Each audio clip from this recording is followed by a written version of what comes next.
Lighten up, Paid. You've got a thick wall of... Are you in charge around here? Apologies, no.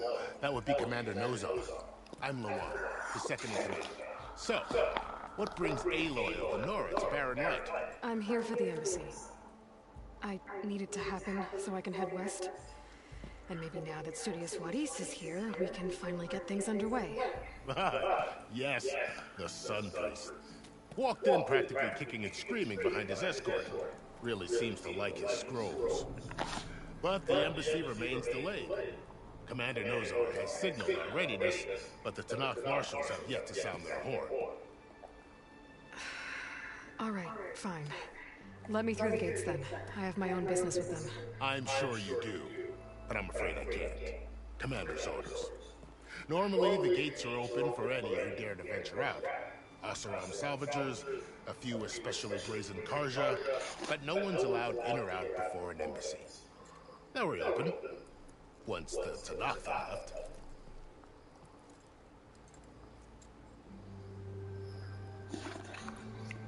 So what happens at these embassies, exactly? Mostly trade and negotiation. The Karja offer tribute of food, spices, and gear. In exchange, the Tanakh return personal effects taken from Karja soldiers that fell during the Red Raids. This particular embassy, however, is a special case. Because the Tanakh are handing over some sort of prisoner, right? A soldier named Fashav? Ah, so you've heard. The exchange has got everyone on edge. You never know if an embassy's going to go well until it's practically over.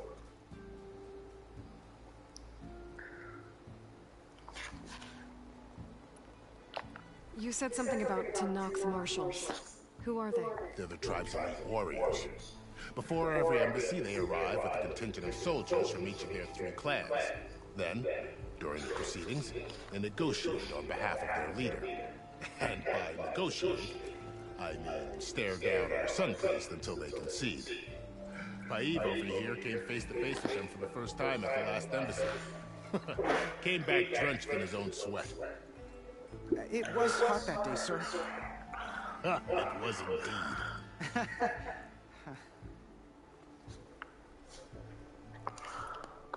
Where is this Commander Nozar then? If he's the one keeping the gates shut, I'll convince him to open them for me. I'll take you to him, but I have to warn you. The commander isn't one to break protocol, especially when he's already high-strung. We'll see about that. This way. There's a lot of activity going on around here. The Tanakh tore down this place during the Red Raids. 2 years of labor, and we still have a long way to go. The work stoppage and chain scrape nearly halted our rebuilding efforts. But I hear a certain Nora got them back to work. I was just helping out. Yes, well, I'm sure Ulvund was thrilled.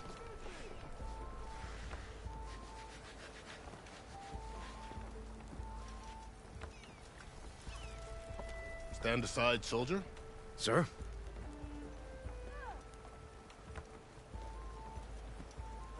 There's the commander. Better brace yourself. And good luck.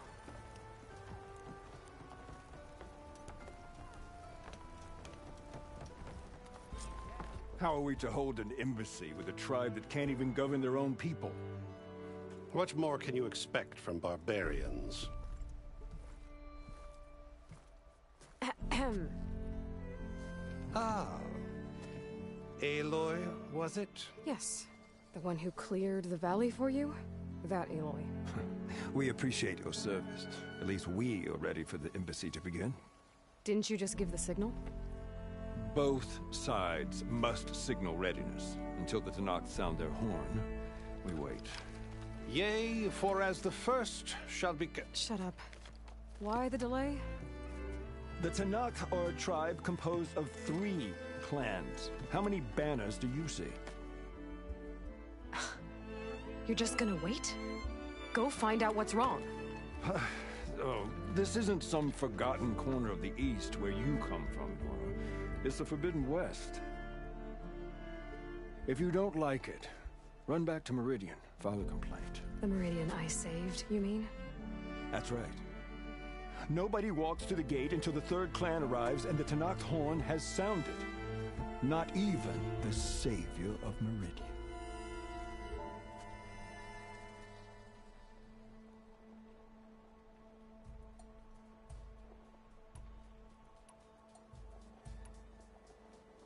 Well, thanks, but I've waited long enough. It's time to go. Absolutely not. This embassy depends on diligent adherence to... You shall not! Keep telling yourself that. Someone approaching! On a machine! Laurel.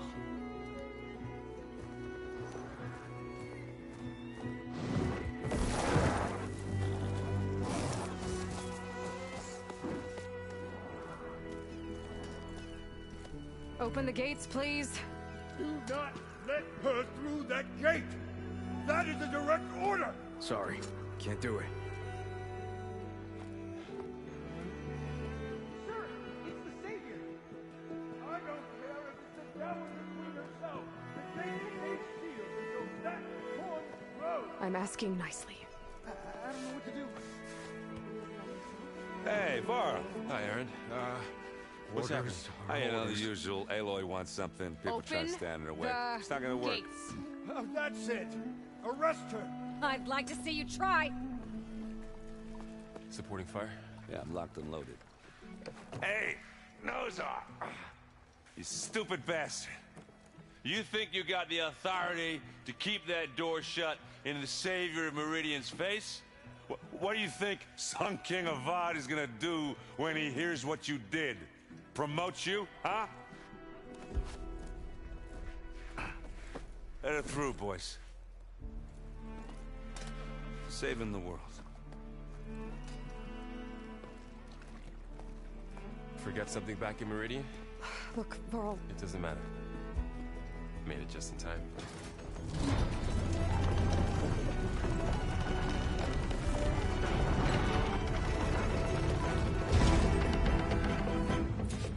So this tribe that Murad told us about, Tanakh, we need their permission to go west? Yeah, well, I figured it'd be nice if they weren't trying to kill me the whole time. But this embassy hasn't started yet. We're just gonna barge in? There's no more politics. No more delays. Oh well. Now at least you have some backup. I guess I do. We'll see how it goes.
That is the line between East and West. Cross it and die. Hold on now. Let's take it easy. None may walk this valley until our signal sounds. That was our accord with the Karja. I'm not Karja. I came here on my own to ask for rite of passage. But they opened the gate for you, did they not? What is the meaning of this violation? Why send a child? Do they want to parley or not? The Karja can't be trusted. This is no. Forget the Karja. This has nothing to do with them. I need to go west to save lives. Maybe even yours. Only lives you can save are your own. By turning back. Now. Hold! She's telling the truth about one thing. She's not Karja. She's the North and the Savage East. And if she seeks to save lives, should we not listen? Let me speak. One last favor for a fellow marshal before he's taken away.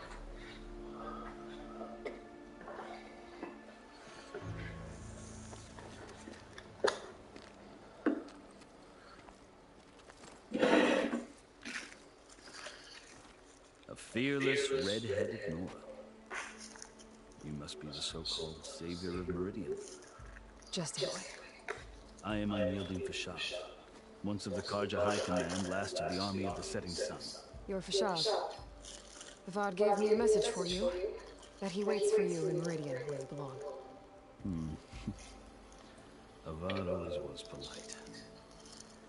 Well, now I'm even more curious about you knowing that you have the confidence of the Sun King. But such an association with the Karja could work against you, as it often does with me. As you can see, tensions are high. This embassy is a delicate affair. They're about to return me to the Sun, a gesture that might help soothe painful grievances. And now you arrive, unheralded. I'm not here to cause trouble. I just need to go west. So you say. I might be able to help, but I need to know why. Along with some assurance that I won't regret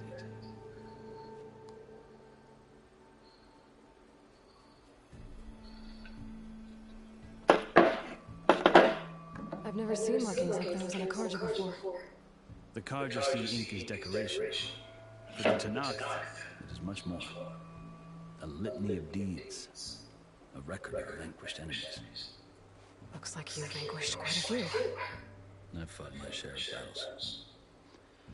But I feel that my life, like my markings, is only half complete.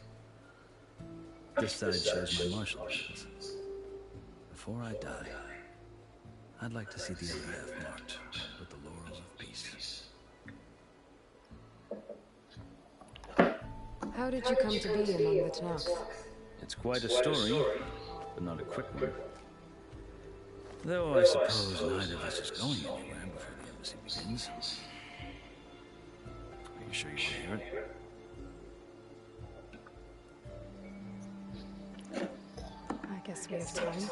Very well. I marched with Sun King Jiran's raiders when they came west, hoping to moderate their worst impulses.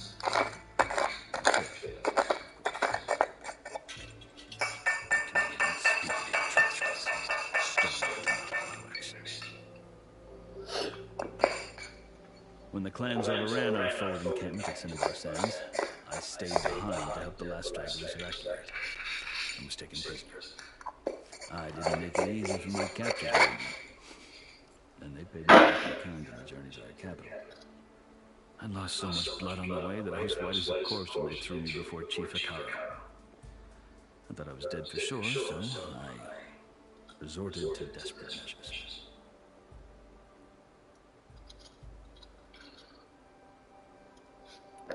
So when you met the Tanakh's chief, you did something desperate. Now, I'd kept my ears open as the Tanakhs dragged me along, and I heard mutterings about a kind of trial by combat that they revered.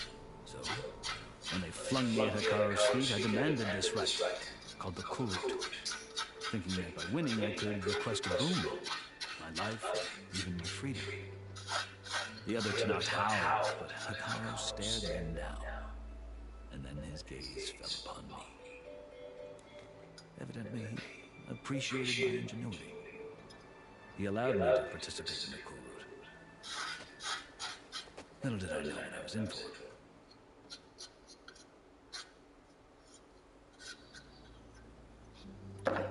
You said the Kurut is a Tanakh's trial by combat. Yes, but it is no ordinary trial. It doesn't pit men against each other, at least not directly. Instead, the combatants fight machines in a great arena, and only the strongest survive. Believe me, it is no easy thing to stare down a charging machine while hundreds around you scream for blood. I know more about that than you might think. Do you? Well, then you have my respect. Like you, I lived through it to claim my prize. I had hoped for freedom, but well, that wasn't on offer. Only service to the chief.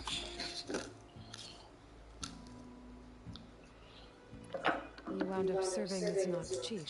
The winners of the Kurut must serve the chief as his marshals. You mentioned that word before. What does it mean?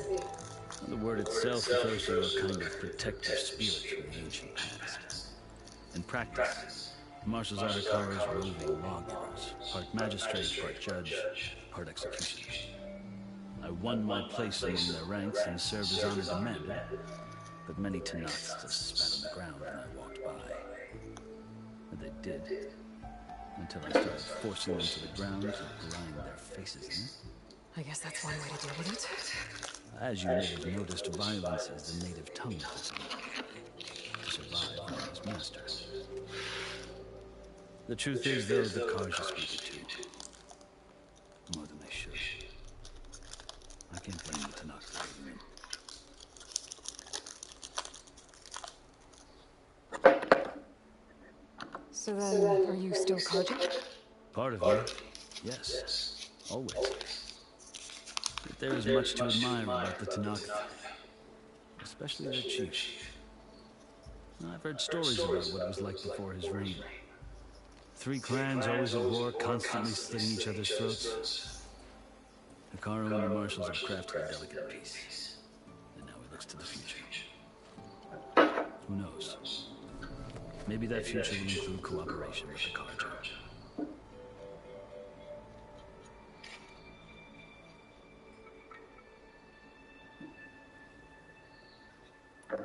The Karja talk about Hikaru as if he's a monster. The Karja feel compelled to demonize him only because he swept them from the field. It is true that he is fearsome. When I was first taken before him, I thought he would flame me alive. But he is no bloodthirsty tyrant like the Mad Sun King was. I think that if you were fortunate enough to meet him, as I was, you would find that he only wants the best for his people. I hope you do speak to him. I'm sure you'd interest him. So, that's my story. You're the first Easterner to hear it, but not the last. The Karja need to know what I've learned. Yeah. The way you talk about the Tanakh is a lot different than how they do.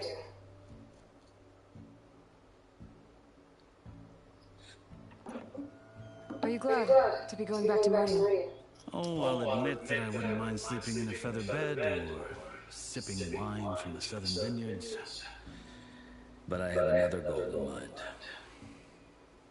As someone who knows the Tanakh and the Karja, I'm in a unique position to advocate for both. If Sun King Avad is amenable, my hope is to establish a lasting peace. The Tanakh don't seem that peaceful. They're not, as a rule. But these are difficult times. Chief Hikaru knows that survival often requires change. Even if that change means putting aside centuries of war.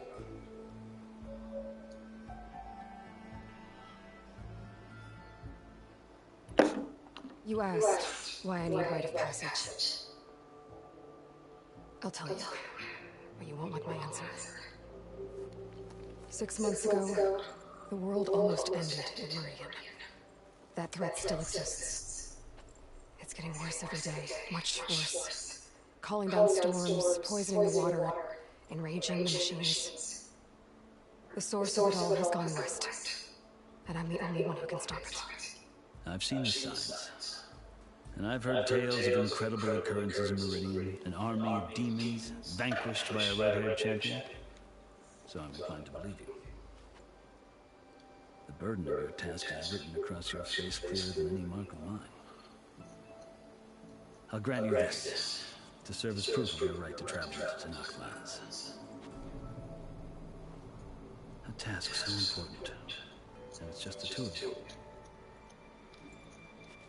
Take it from one who aspires to be a diplomat. Allies are essential. Chief Hikaru knows the West better than anyone. He may be able to help you. He can be intimidating to others, but don't let that deceive you. He is a man of his word. Maybe. If I knew. Your choice. You can find him at his palace, past the mountains to the southwest. Tell him I sent you, and he'll listen to you. Look! The Sky Clan's banner!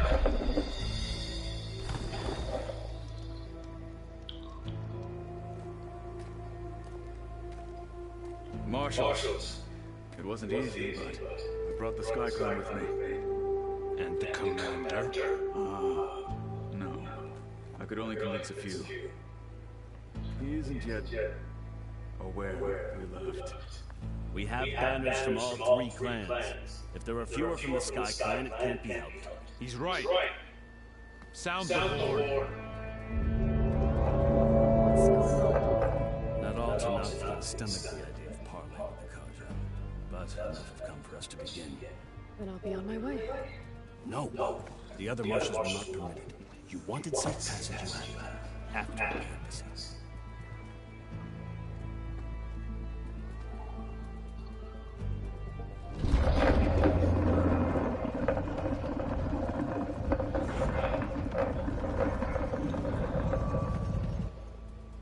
The Karja have opened the gates.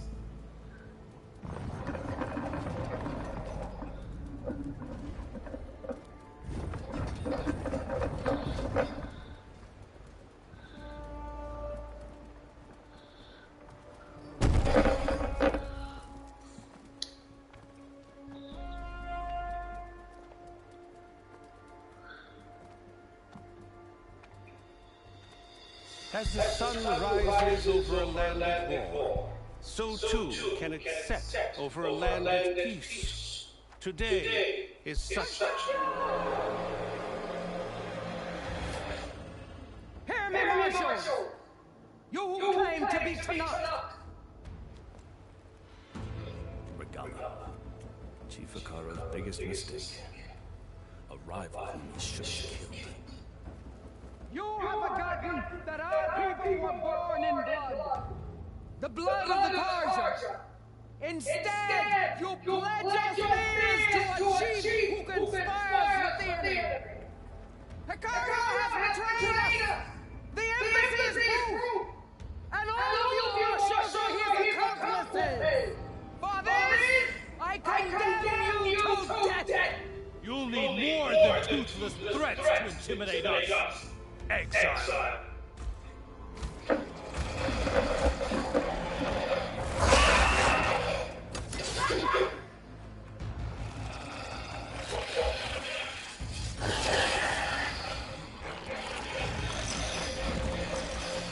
Lancers!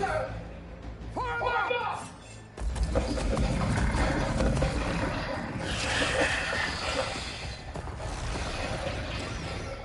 They're riding machines!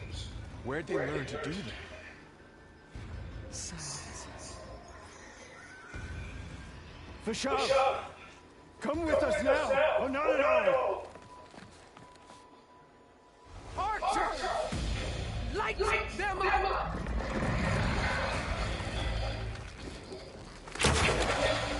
Get to cover!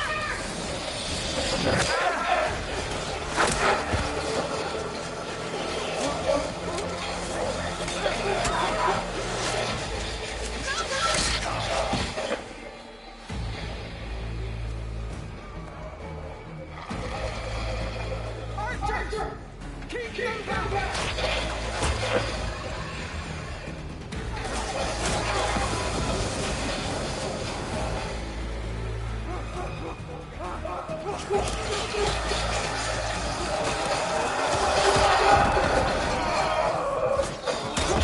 Left flank! To the Karja! Run them down!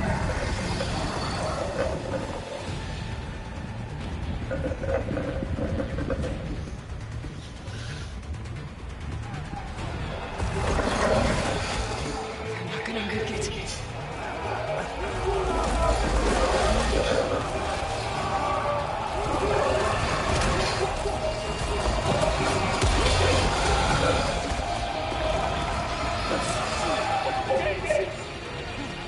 Open the gates! Open the gates!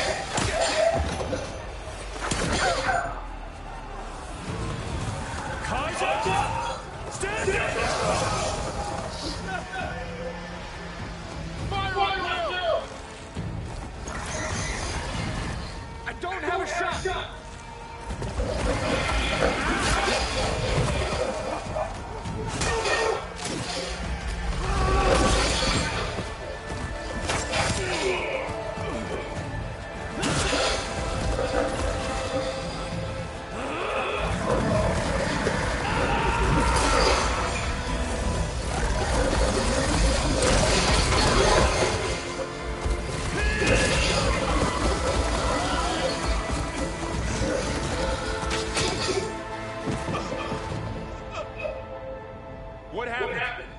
Can you see? It's just... Hey! Calm down! Lancers! Take the center! Get ready!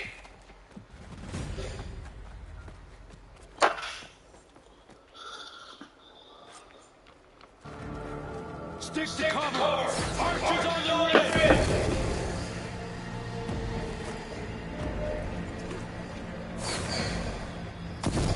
Here they come!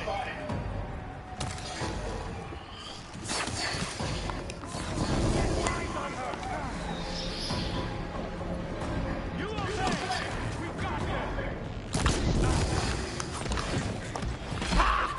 She's to protect them!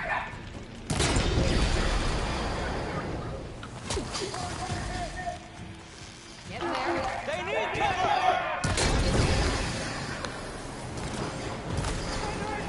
Cut them all down!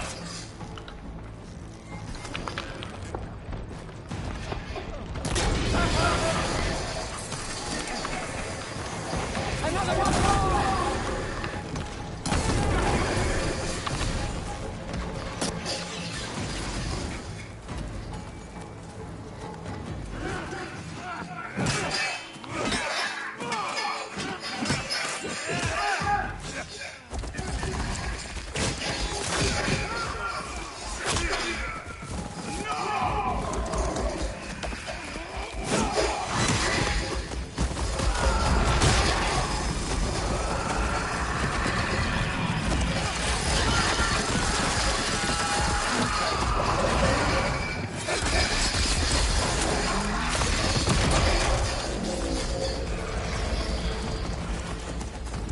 They got cover, folks!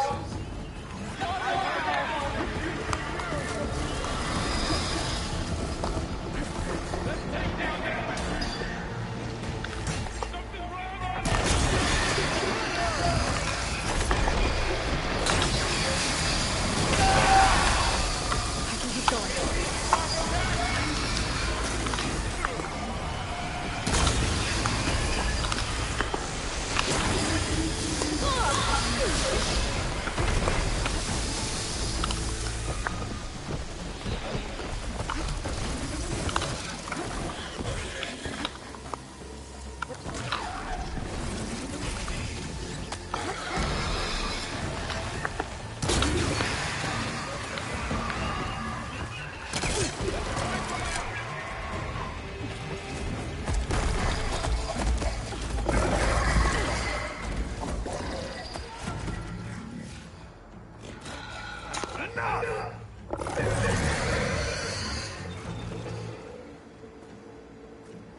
You, Outlanders! I'll skin you both! Chief, grant me the honor of this challenge.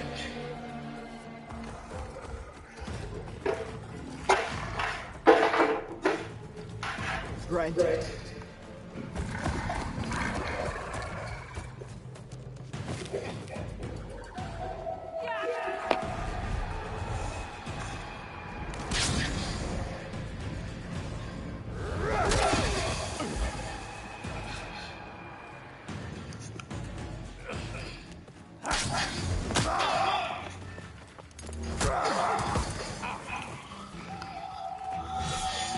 You're next, girl.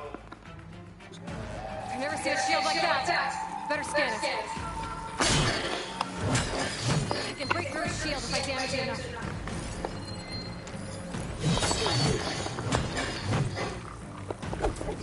Gotta get rid of shield.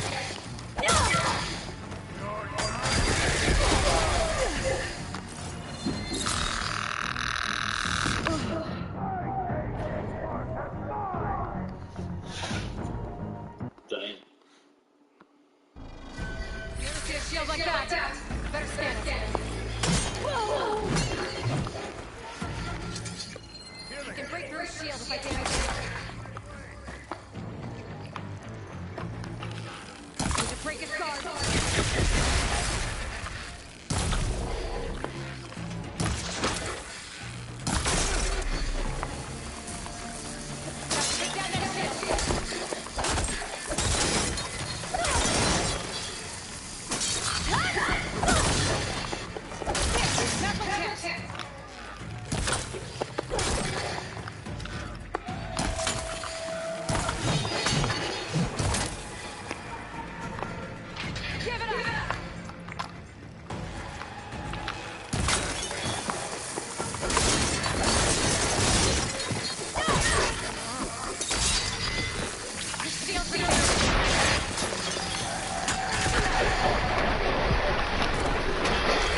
earned your livelihood.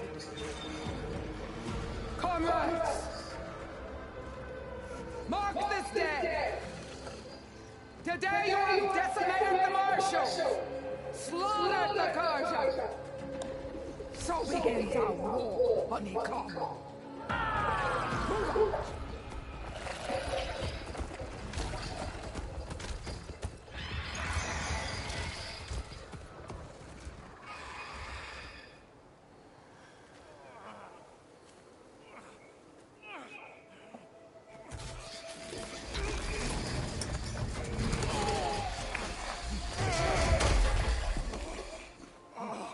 Get him to the camp. Now. You gonna make it? You're going on without me, aren't you? Yep. Guess I'm stuck with Aaron. For now.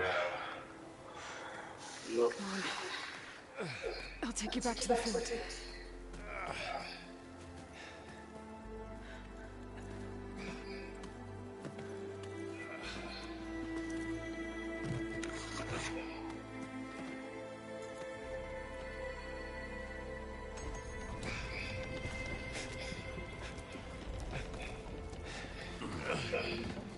I got you.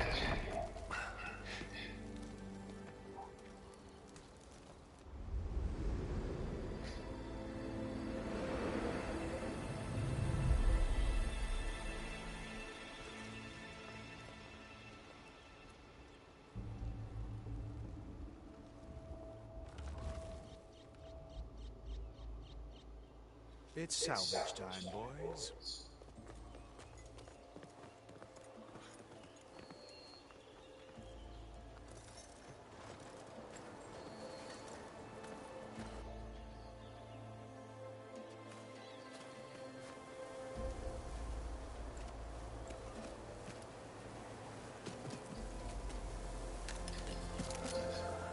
Don't think it can take a hit. I should be able to use it to glide.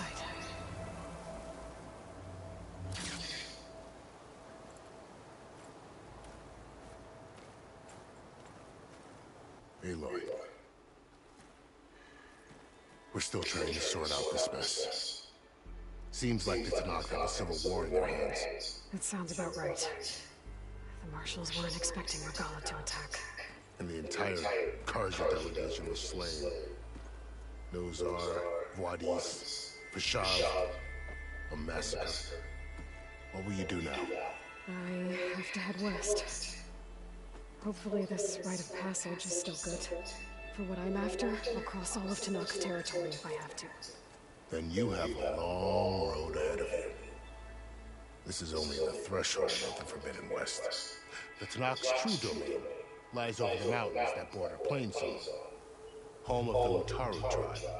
This isn't Tanakh's territory? All that out there? That's no man's land. It was supposed to be neutral ground, though obviously this Regala ignored that.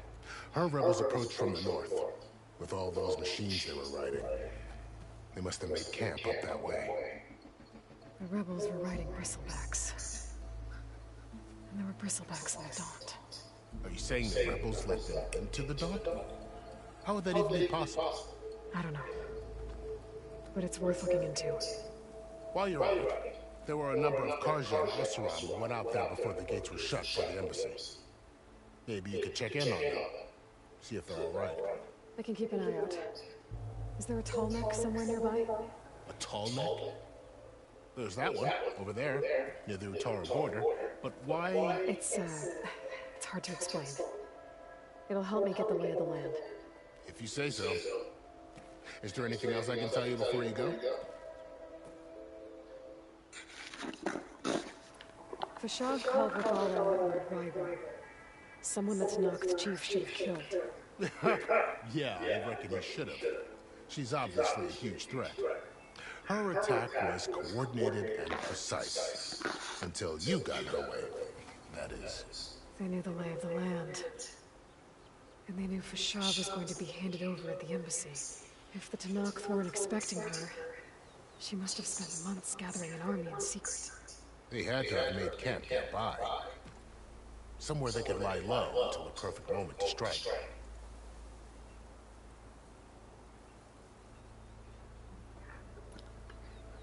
About Vashov. The man was taken captive by the Tanakh. Survived for years out in the west, only to die just short of the sundown. It's a cruel end for a good soldier. There was more he wanted to do. He spoke of advocating for lasting peace between the Karja and Tanakh. Too late for that now. What will happen to him? His body will be carried back to Meridian. As a cousin of the Sun King, he will be accorded official rights and buried with honor. No soldier could ask for more.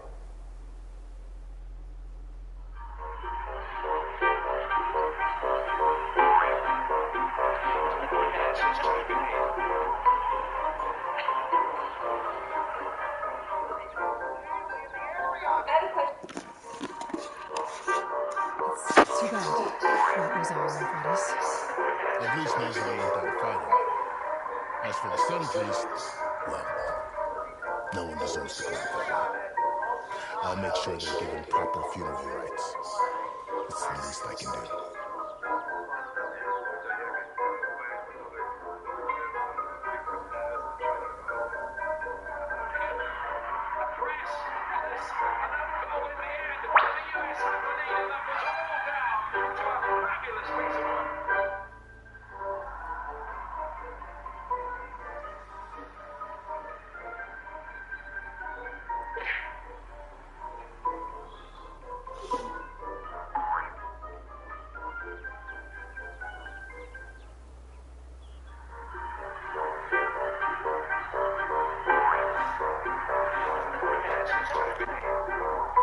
Do you think the Karja will take action against Rebellion?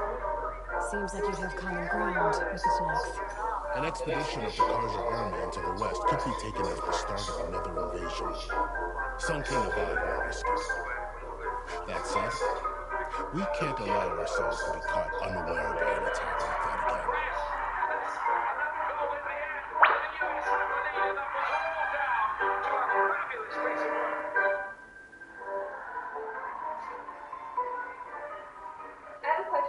Oh, yeah, this is the part of the show I take questions. Were you really in special ed? I am dyslexic. I was in special ed. I have a crush on you. My student is where I also teach special ed. Oh, you teach special ed? Yes. And I tell her she can be successful like you because you're funny. Okay. Do you think if we developed a relationship, That your friends are from the West. do you think that would really send a good message to the kids? Well, as I mentioned, we've got a stretch of wilderness known as Romance. And then the entire family. Baby, none on your phone. You can order a drink on your phone? Oh, really? What do you want to drink? Lowland and sky.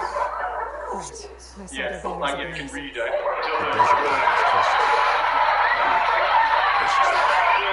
When everyone else sees an inhospitable wasteland, This is the part of the show I this take is a challenge to Were you deliver. really in special ed? Somewhere beyond the desert is a transcapital. I am dyslexic. I was in special ed. I have a crush on you. Not only had a start, during the Red Raids, the Karja army tried to push Oh, it you to teach Tanakh special ed? Yes. And I tell her but she the can United be Clans successful rose like up you against because them. you're funny. Okay. Do you think if we developed a So relationship, you accept the Tanakh for what's been in the do you desert. think that would really send a good message to the kids? Maybe the scholars did, back in the Meridian. All those schools have to be filled somehow. Please, baby, none on your phone. You can order a drink on your phone? Oh, really? What do you want to drink? Yeah, I can read.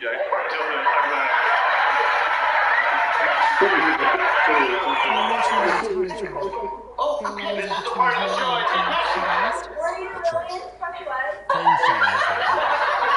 They're peaceful guys. I am dyslexic. I was in special ed. I have a crush on you. Farming. It's hard to imagine a bunch of farmers surviving in the Forbidden West. I also teach Make special no ed. Oh, you mistake, teach they special have ed? fierceness And I as tell her well. she can be When the successful Karja like were you pushed because back you're during the funny. Red Okay. Do Raids, you think their if warriors we chased developed out a the relationship, burning fields of Kansas. The Sun King has that would made really several send a good overtures of message peace to to the them kids? as well, but so far, If they're so peaceful, why decline? Please, don't See, know. none on your phone. You can order a drink on your phone? Oh, really? What do you want to drink? You'd think that'd make them open to trade, but Yeah, no. like, yeah, I can read. They just want to be left alone. This is no man's land. That it is. The Tanakh used to attack anyone past Barren Light in the sun, but after Avad overthrew the Mad Sun King, he reached out to the other tribes to offer reconciliation. The Tanakh agreed to a neutral border zone as part of the peace talks. Karja and Asheram have been striking out into the area ever since. Now, it seems like Regala and her rebel army have moved in. Well, I'd never call no man's land safe, even in the best of times. The ancient ruins of the Southwest are testament to that. Remnants of some forgotten war. You're lying. Please tell me that's not Kira. Please tell me that's not Kuma. Please tell me that's not Kuma.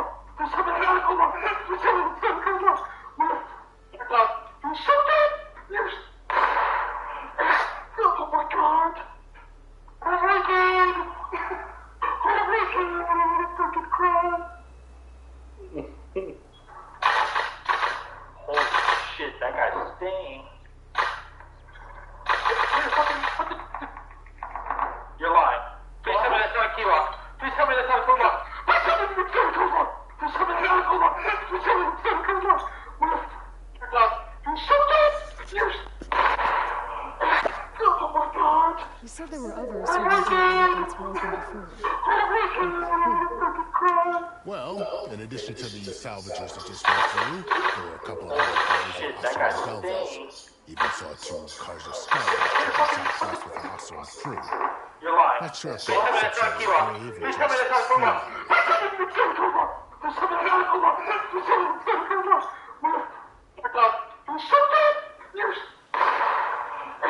Oh my God. Oh my God. Oh my God. I'm gonna fucking cry. Have any of y'all ever said the N-word? Yes, I have. Have you ever called somebody the N-word? I need to be on my way. Like, roughly how many times? The gates will always be open to you should you wish to return. And why? White. You might even like those ancestors. I didn't say white. I'm going to tell you what. And don't lie about your friends. They'll get them matched up.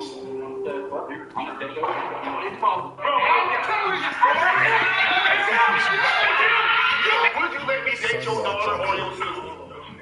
Why? How did you find me? Because of your appearance, your personality, and the way you speak. Is he a thug?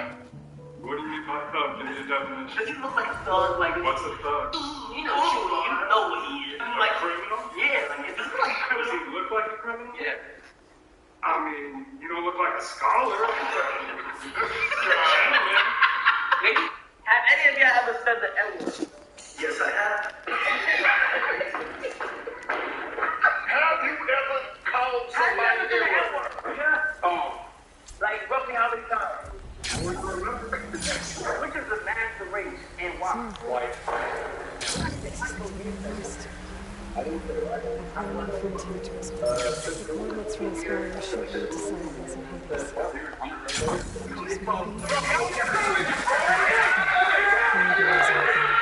Would you let me date your daughter or your sister? Machine miners. Why? But I'll have to push through. Your personality, and the way you speak. Is he a thug? What do you mean by thug? Give me a definition. Does he look like a thug? Like, what's a thug? You know what he is. Like, criminal? Yeah, like, does he look like a criminal? Does he look like a criminal? He's good. I mean, you don't look like a scholar. Have any of y'all ever said the N-word? Yes, I have.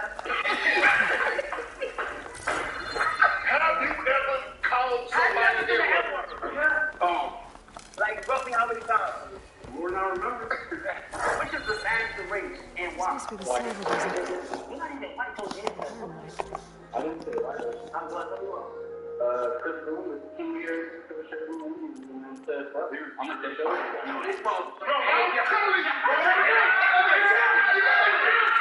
Would you let me date your daughter or your sister? Why? Why not?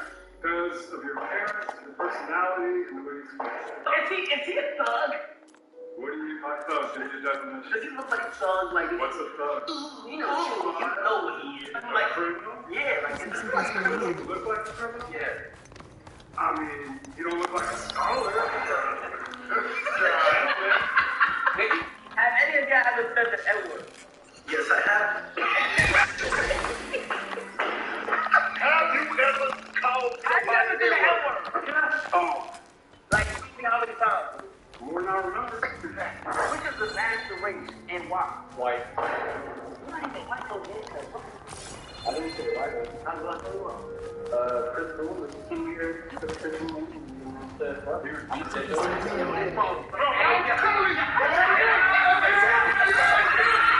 would you let me date your daughter or your sister?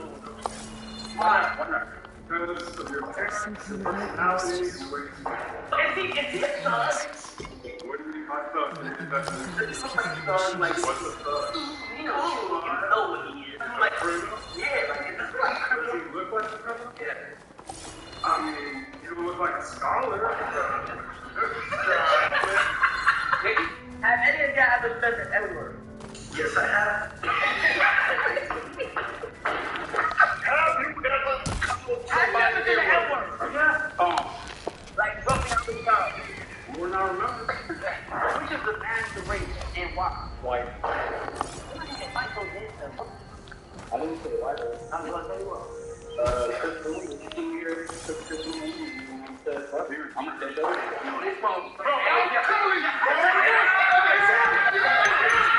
Would you let me date your daughter or your sister? Why? Why not? Because of your parents, your personality, and the way you speak. Is he a thug? What do you mean by thug? Give me a definition. Does he look like a thug? Like, What's a thug? you know what he is. Like, Criminal? yeah, like, is this like a Does criminal? he look like a criminal? Yeah. I mean, you don't look like a scholar. Have any of y'all ever said the N-word? Yes, I have. Have you ever called somebody the N-word? N-word. Oh, Like, roughly how many times? more than I remember. Which is the master race and why? White.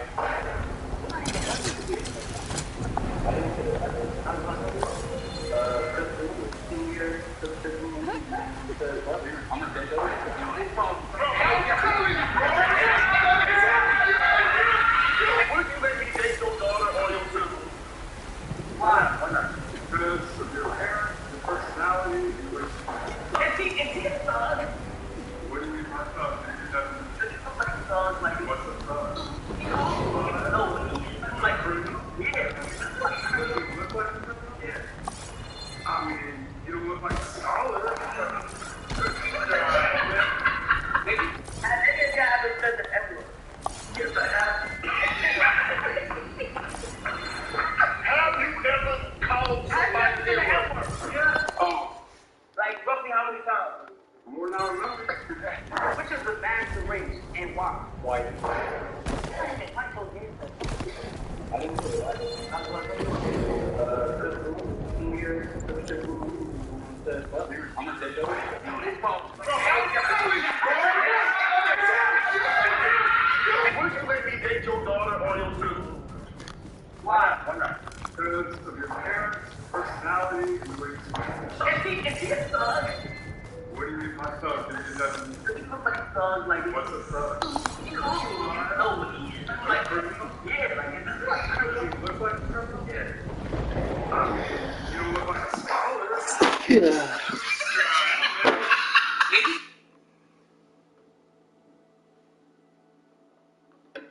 Round trip to go there.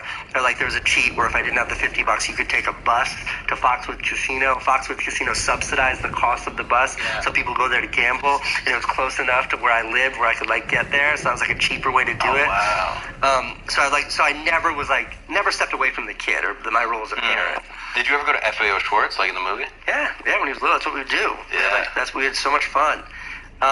But that was like, as crazy as this sounds, that was way lower and way scarier financially than even when I was on welfare in Connecticut.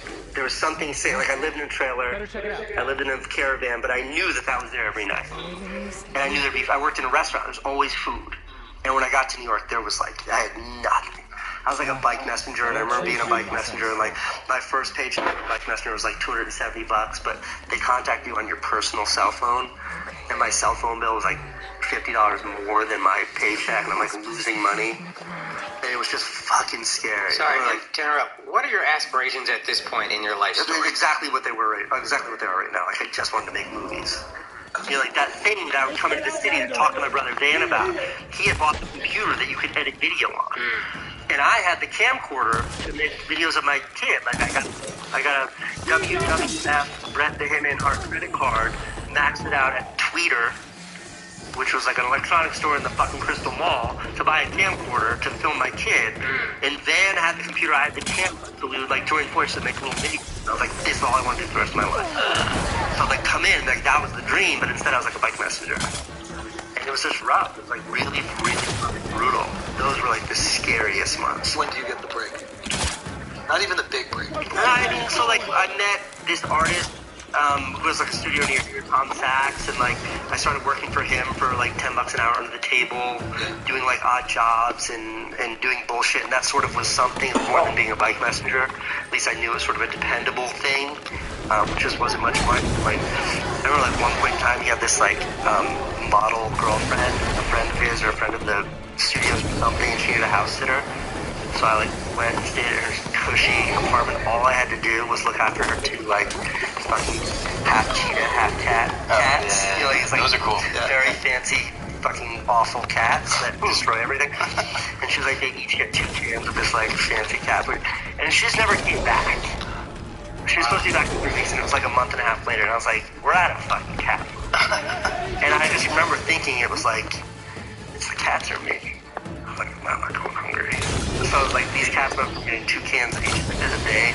They would share 1 can of whatever the cheapest shit that the fucking bodega would sell me. That's it. And let me tell you, these cats were fucking hungry. Because like I ate the cat food equivalent. Like I would buy bags of rice and bags of pasta. That shit was so cheap. Yeah. From like a calorie to dollar perspective, it was cheap.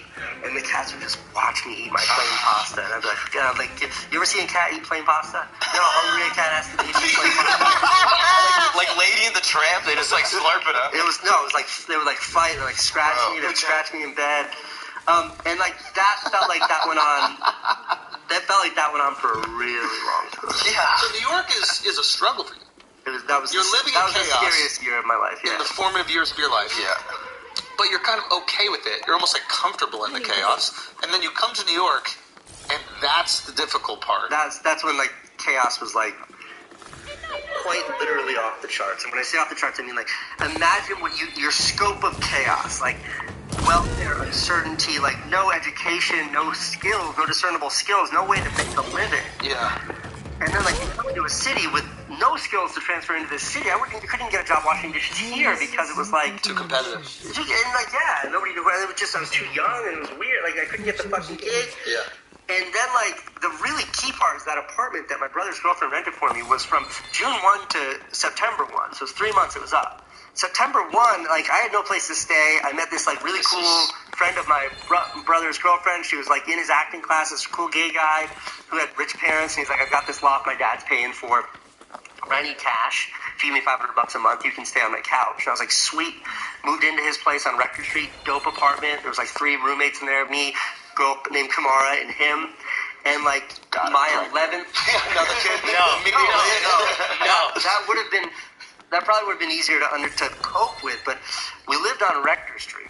I moved in on September 1, 2001. Oh. 10 days into my tenure, I was woken up because all the windows glass blew in. Like our whole apartment exploded. And like, thank God your son wasn't. I was like, thank God he wasn't with me. And I just remember like panicking and like putting on shorts and they're like, they're up and they're like, what do we do? And I was like, I'm getting the fuck out of here. And they're like, do not leave the house. It's the worst thing you can do. And I was like, all right, fuck that. I'm leaving. Like, good luck, guys. And I failed. And I went outside and it was just like, it was like PTSD is something I don't, especially because I'm friends with a lot of former soldiers. My kid brother's a veteran.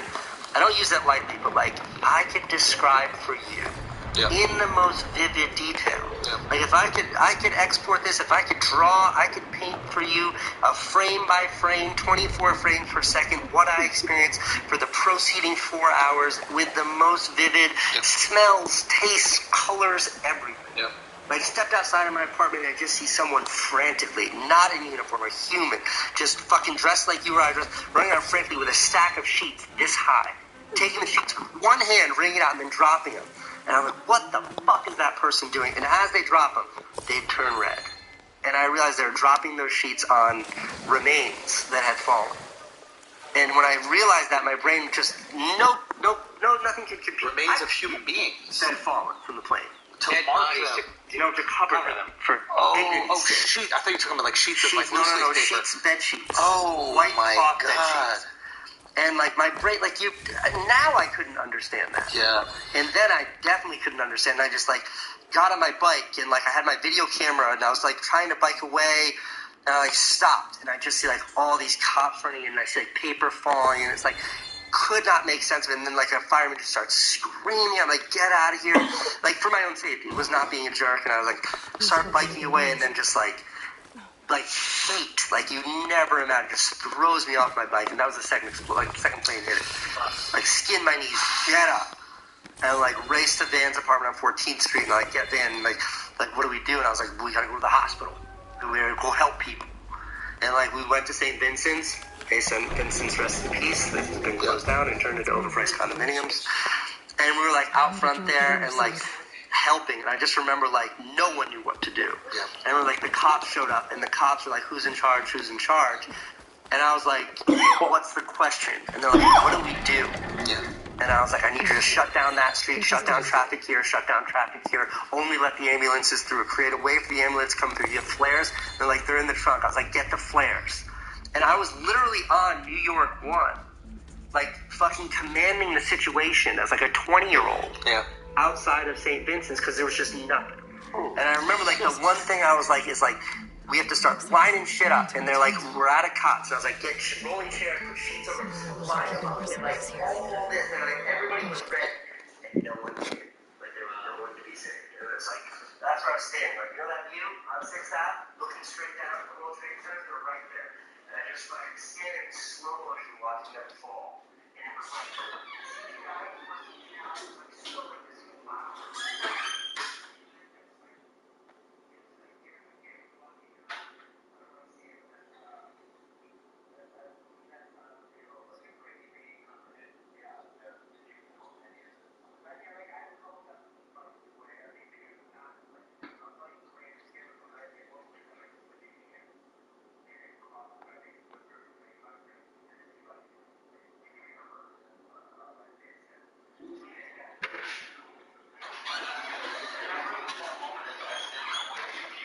Or like the way you lived your life after that? Like it is a traumatic change. No, I mean I remember like vividly calling like my dad, called my kid's mom like crying. I was like, get him out of school. She's like, he's fine. He's fine. And like I called my dad, and my dad was like, it's time to come home. It's time to come back to Connecticut. And I just remember like being like, what are you talking about? Like, how dare you? I'm like, no, I'm not coming back. And then I called the husband of the cousins that we lived with, because he was sort of a mentor. And he was like, it's time to come back. And I was like, I'm not coming back. Yeah. And I was like, no, this is it. Like, I can make it through this, then I'm good.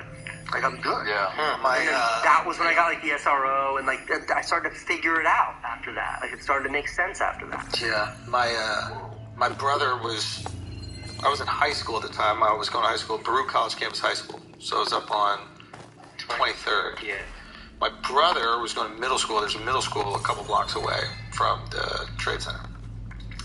And he was like calling my parents because all the kids got to use the payphone to like call home. And like looks out the window and he sees people jumping out and hitting the ground. And I always think about that for him specifically. Like, imagine having a little anxiety as a kid and then seeing a literal worst-case catastrophic situation happen in formative years of your life. Sure. Yeah, it's like how that can affect you. How do you get past that? How do you I think about your brother a couple times a year with that story. That would be the most... I don't know how you overcome that, man. I also remember the energy that day. Like, I remember they wouldn't let us leave school. We we didn't go. The first thing was we thought we were being attacked. Like I thought there was going to be an army of some country, I don't know who the fuck, like walking through the streets. And I was like, do we get guns? Like I didn't know what was going on. Like you can't even comprehend. Yeah, planes flew into the building. Yeah, it just wasn't at any part of our culture. On purpose, like suicide bombers would exist. Yeah, it was incomprehensible. And then my friend Carlos shows up to school, and he shows up late, and he had one more lateness before they called his parents. And he showed up late, and he's like, please don't call my parents.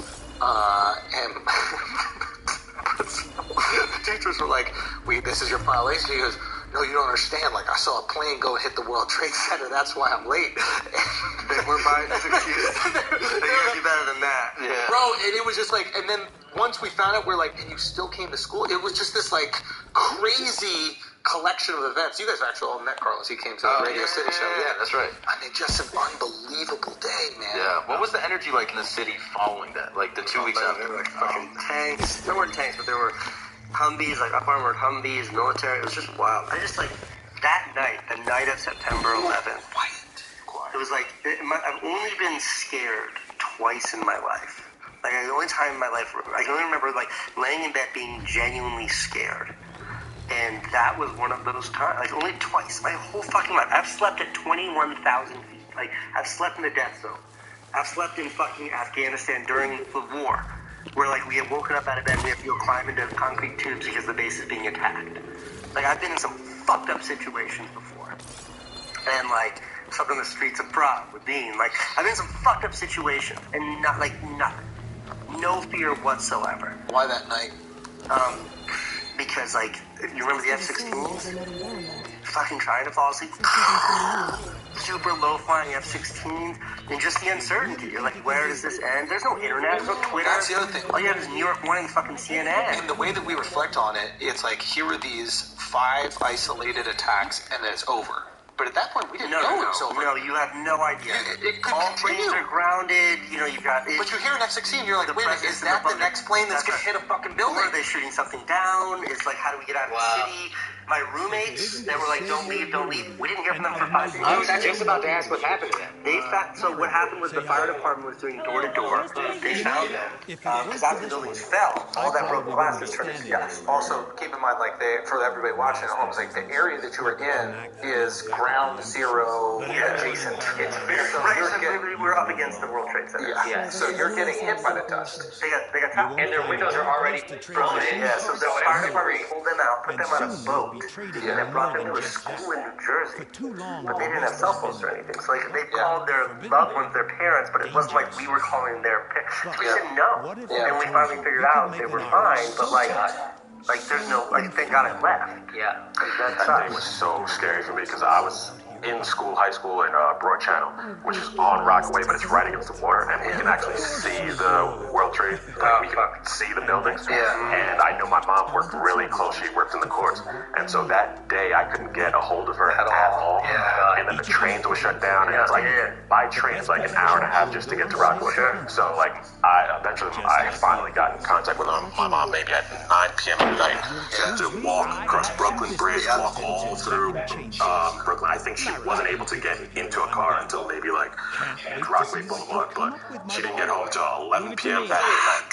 You hadn't heard? Oh, no. So many people like that. Like, you just had no clue. Covered in soot, like everything. I will say though, now like we're 22 years later. It's like when people want to, like, when you need to show you're like, because you're born and raised here, but like when people need, are you a New Yorker or not? I just pull out that 9/11 card. You are fucking, you like, that is just like the bond that created with the city. Intense. There's a great story that I heard. So on 9/11, 2001, What would I be looking for? I probably told this before. There were unbelievable. Say again. I thought you were talking about JC's. No. This is also another really incredible. So a few hits that day.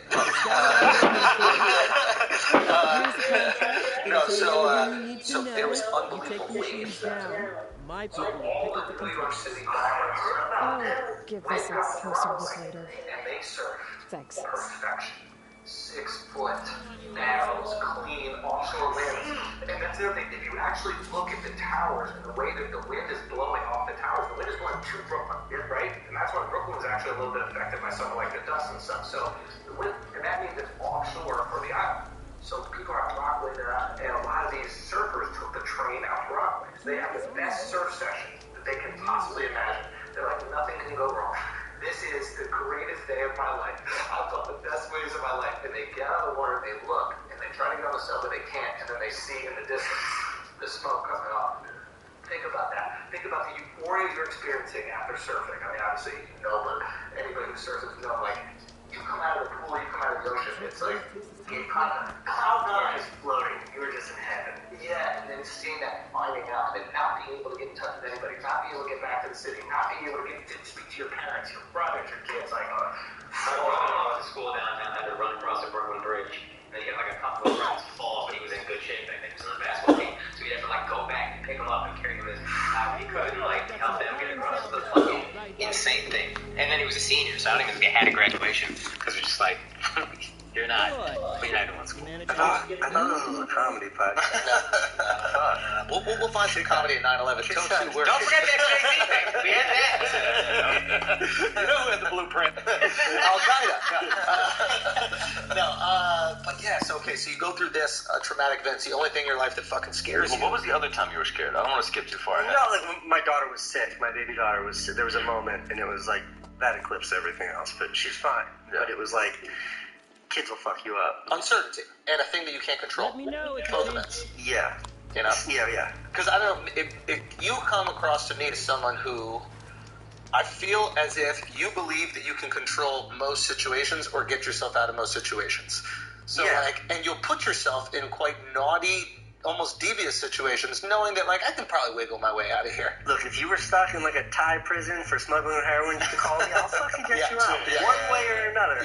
I'll get you out. Where most people, they won't put themselves in these kind of like. I've been watching the Oscars video. You're kind of just exploring. We have a lot of trouble for that.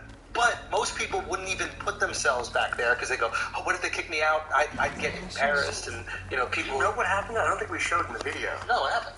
So we had passes and we had tickets to sit, but they gave us media passes so we could have the only reason why we had those passes is so we're at the Academy Awards. It just meant we were allowed to have cameras.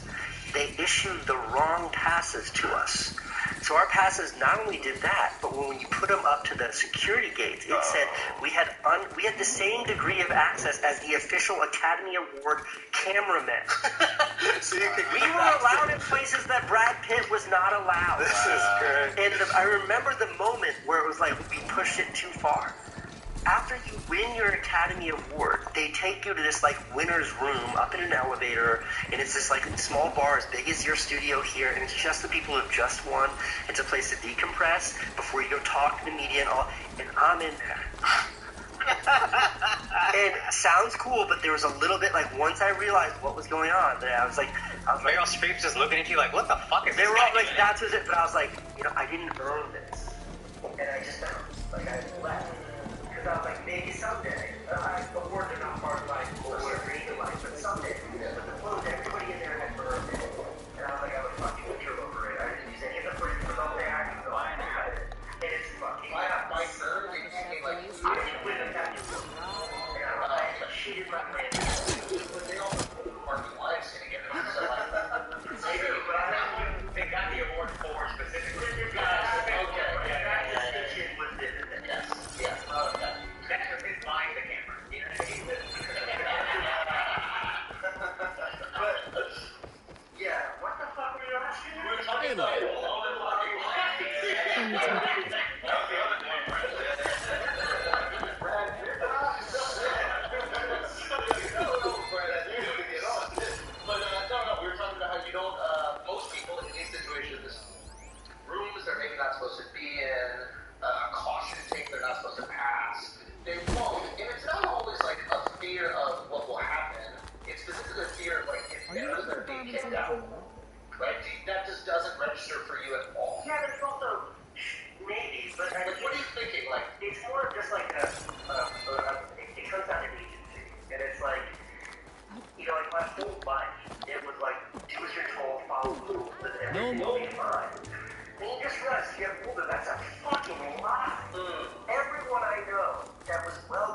high school, like top of job, they get fucking laid off. We're downsizing, fuck you, you're out. Like, everybody does that. So it's like, my whole life, it's like there's always been a million sheep going in that direction. Everybody's saying, get in line with the sheep. But the more I step out of that, the more success I have, the more happiness I find, and everything I do. So, like, once you realize that, and then you start to consider the universe, you just start to see everything through that lens. Like, good example yesterday. You were on the west side? Yeah. You're on, like, 14th Street, all fucked up, there's good construction, there's a bus path and a running path, and they match it together in this box there. You know, like, sports Sunday, it was, like, dangerous and shit, but the construction doesn't happen on Sunday. And I'm looking at thousands of people, like, a bikers yelling at me, and I just walk, I stop, pause my watch, I walk over, I open the fucking gate where the construction is, and now I have my own path for a mile. That's like, you're fucked up. You jump over the people. I have my own path. And I went right down this path, and I'm walking like people put themselves at risk, and we're running the bike. I'm like, not one of you fuckers, not one of you saw this right here, thought to yourself, there's another way, there's a safer way, there's a better way. We just stop flying with all the sheep. So I think it's just like, it comes down to agency. It comes down to like a willingness to look at the situation and forget about the right way, the way you're told, but just say, what's the best way? The way you're supposed to do it is to stay in the apartment right now. It's like, okay, but it says who? And it's like a very job team philosophy. It's that like, the world is just created by people that are no smarter than you. You come here and you know, like, so, you've returned from the west. Any luck? The bristlebacks were being pinned by Tanakh rebels on the other side of the mountains. Ulvin's explosives opened up a sinkhole, dropping them into the tunnels. Which they followed to the mine and out into the Daunt. Right. Aside from the rebels, if anyone is to blame for the bristlebacks, it's Ulvin. Raven, beams of the sun. And all this time he was pointing the finger at us. Bring Ulvin here. Petra, too. But at the same time, you don't want to raise children that are sheep. It's so much easier said than done. So my older daughter she's talented, really independent thinker, she's a fighter, she's been on a and you admire, but it must drive you fucking crazy. It's tough. But my little daughter is an angel. She behaves so much fun. Summon the blast of age. You best be needing to put pen to paper. She's outsmarting her. She's manipulating the little one. She's bullying the little one. What? I'm like, I gotta go. Why is she here? I live here too, lug nut. So what's this about? Thanks to the Savior, the sun has shown the truth on the bristleback incursion. Tanakh rebels were keeping pens of machines on the other side of the mountains. A sinkhole swallowed them, releasing them into the underground tunnels that led east and out into the Daunt. So it was an accident. But let us not forget that it was the Karja. I'm not done.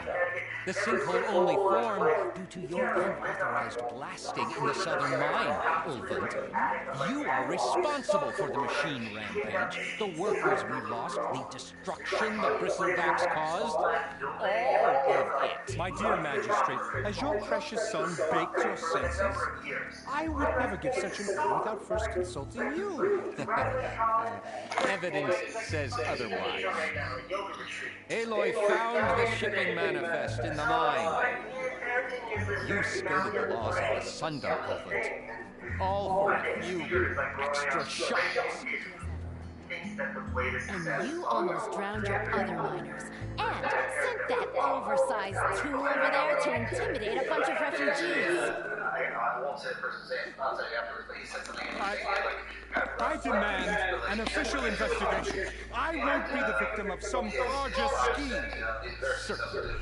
We'll conduct a thorough inquest into everything. The bristlebacks, the mine, the refugees. Every business deal you ever put your name to. Well, that's not necessary, is it? What if I just return to the claim? Oh, well, that would save the crown the cost. Of course. I'll be on my way as soon as I wrap up some previous commitments, tie up some loose ends. After all, the welfare of Chainscrape's people in a transition like this. You're leaving right now. Chainscrape will be just fine. You think she can run this scorched out, forged dump? Knock yourself out. Get out. Don't want you,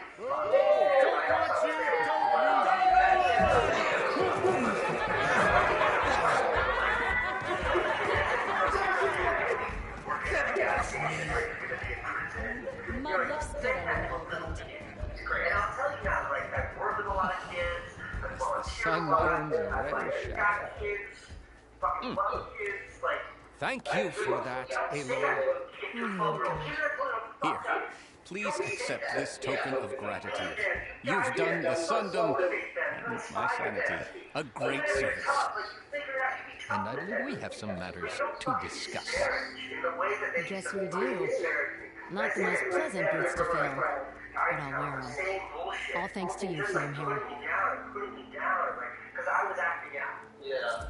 And like the antithesis of that, the fucking first end of that spectrum was like... George will be better off with Petra in charge. Ninth grade English teacher.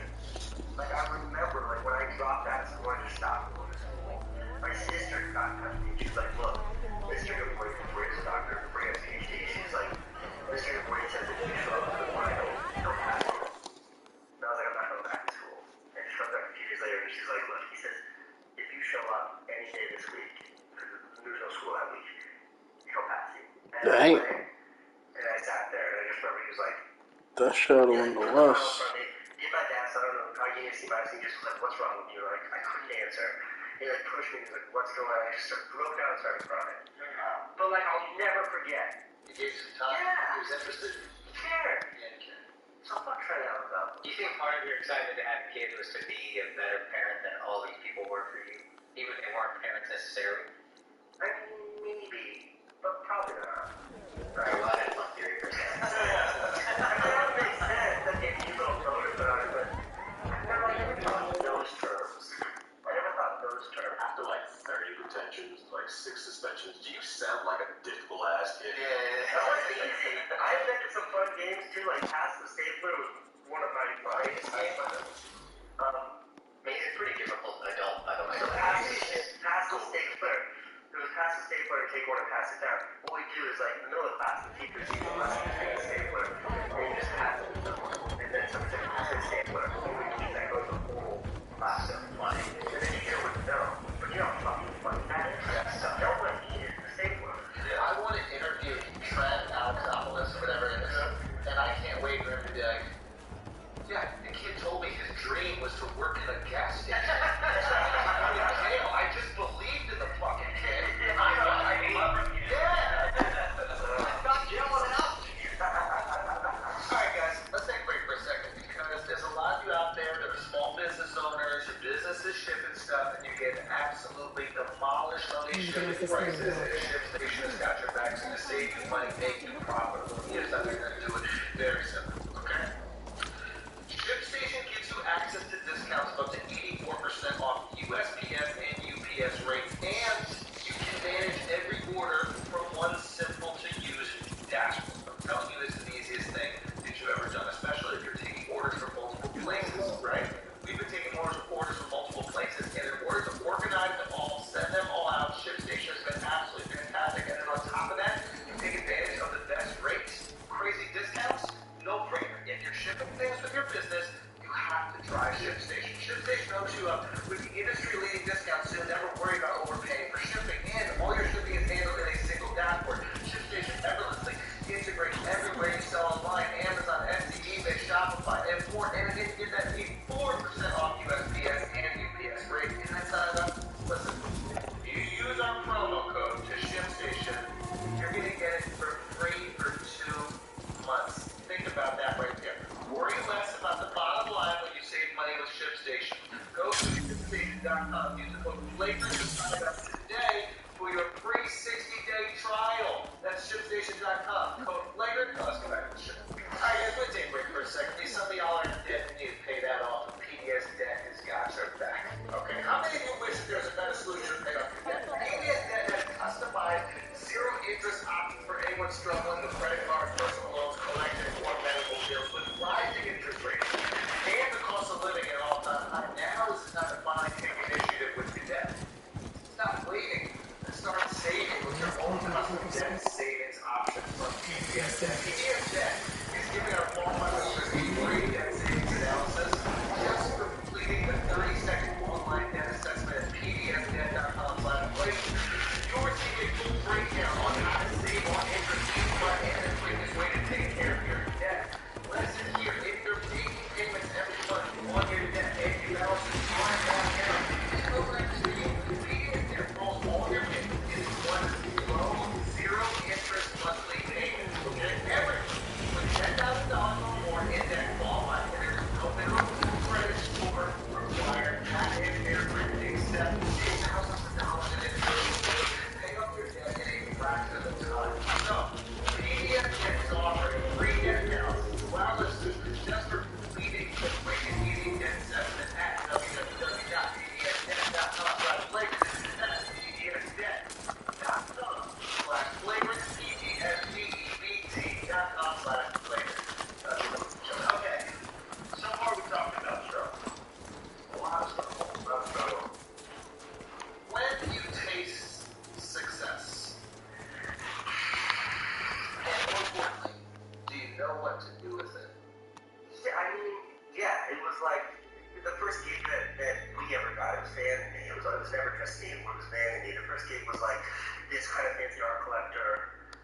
Named Tom Healy. I credit so much of my what I've been able to do went to him and his independence. He's just a wonderful human being, very close to him to this day. His husband was turning 50. And he was like, I want to make that birthday big for my husband. We're going to make that. And I'm like, well, I can do that. Then, yeah, we can nail that for you. He's like, great. Let me know how much it costs. So then I was like,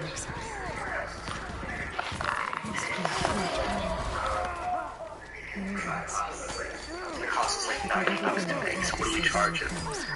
And we decided on $5,000 because he said he would give us $1,000. We're like, that's a weird. Yeah. So we're like, we can do it for $5,000. Just to give some context, the dinner was at the circle.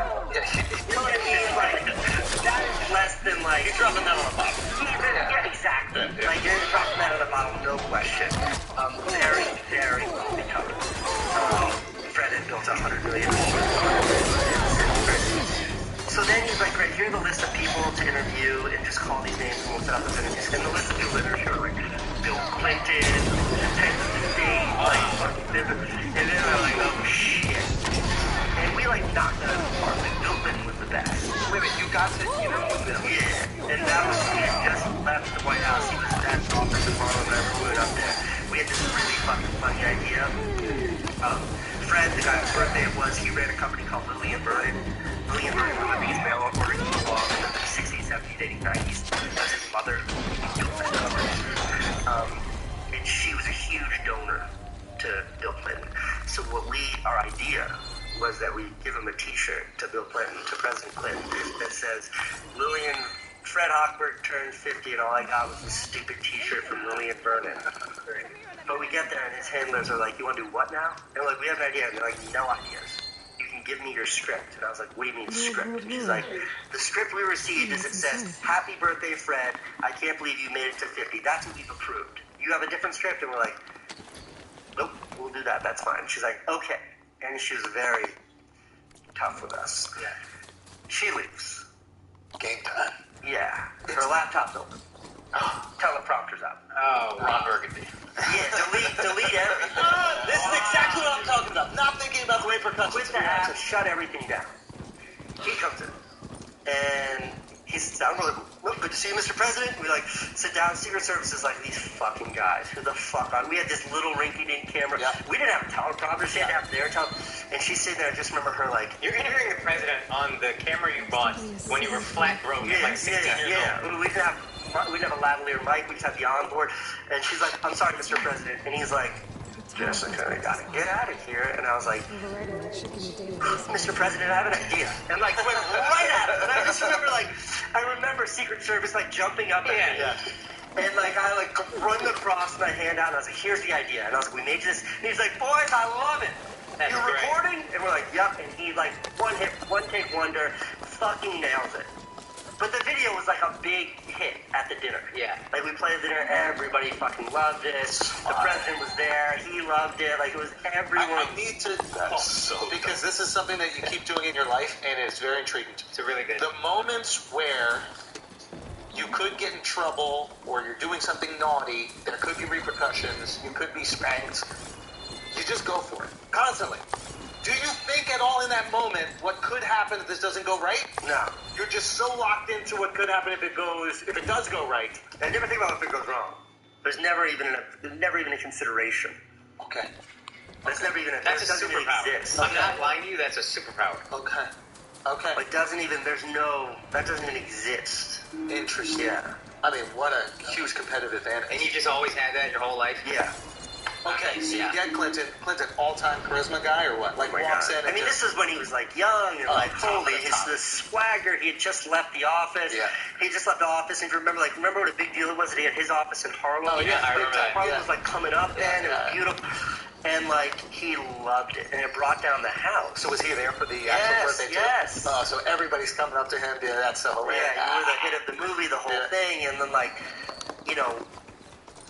Tom, because he's so great, like he introduced us to the whole party of these are the guys that made the video. And there was a lot of art people there, and a lot of these art collectors came, they're like, what do you do? Like, what are you guys doing? And then Dan and I were like, we went into the fine art world, and we started making videos and then calling them fine art.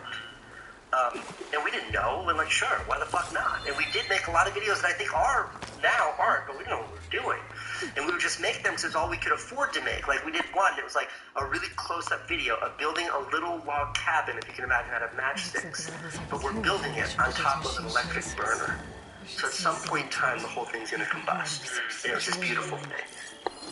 Which is another one where it's like, if you take mothballs and you put them in vinegar, the mothballs sink, but then bubbles go on them, and then they rise. The bubbles pop, and then they fall. And they start dancing. Art. And we did a bunch of those. We learned all of those from a book. Mr. Wizard of Worlds, Science Experiments You Can Do at Home. Great book. And we called that series of videos Science Experiments. Great title. And like an art gallerist was like, I'd like to show that. And he showed it at Miami Art Basel, like 2002 or 2003, whatever. And it was like a big hit. And we sold them. We sold limited edition DVDs. You're the first NFT. Yes. Yeah. And we sold and then we took the stills from them and blew them up. Yeah. And we sold those. And we got the money to blow up those. That same wonderful, incredible human being, Tom Healy, was like, I will bankroll your art career. And we did an art show at his house. And people came and saw our pictures and art and bought them. And this wasn't a lot of money. But this was enough to keep it going. Yeah, and I remember then this is when we got a studio. So it's 2002, I think, maybe 2003. We got a studio that I'm in now to this day. And we went there, and I was like, I can afford $500. And she was like, let me show you what you can get for $500. And I remember it was this little old Chinese woman sits in Chinatown. And she had toilet paper coming out of her panties, going down and attached to her foot. And the person that I was with, Tom Healy, was looking at these places. He just kept nudging me. And I'm like, there's no way I'm going to tell her. Right. And she showed us all these spaces, and they were all awful, no windows. Yeah. And she's like, I have one with windows. And she showed it to us. It was 3 times the budget. And Tom Healy was like, you have to take this place. And I was like, if we take this place, we have 30 days until we're completely out of money. And he's like, you'll figure it out. And I was like, okay. So he co-signed the lease, got the place. So the one time you thought about consequences, that guy next to you was like, don't think about it. Yeah, I mean, it was also just it was less about consideration of the consequences, more than right there, those paying $500 to do it, and we did it. And it was fuck it, you gotta go back here and do it. Yeah.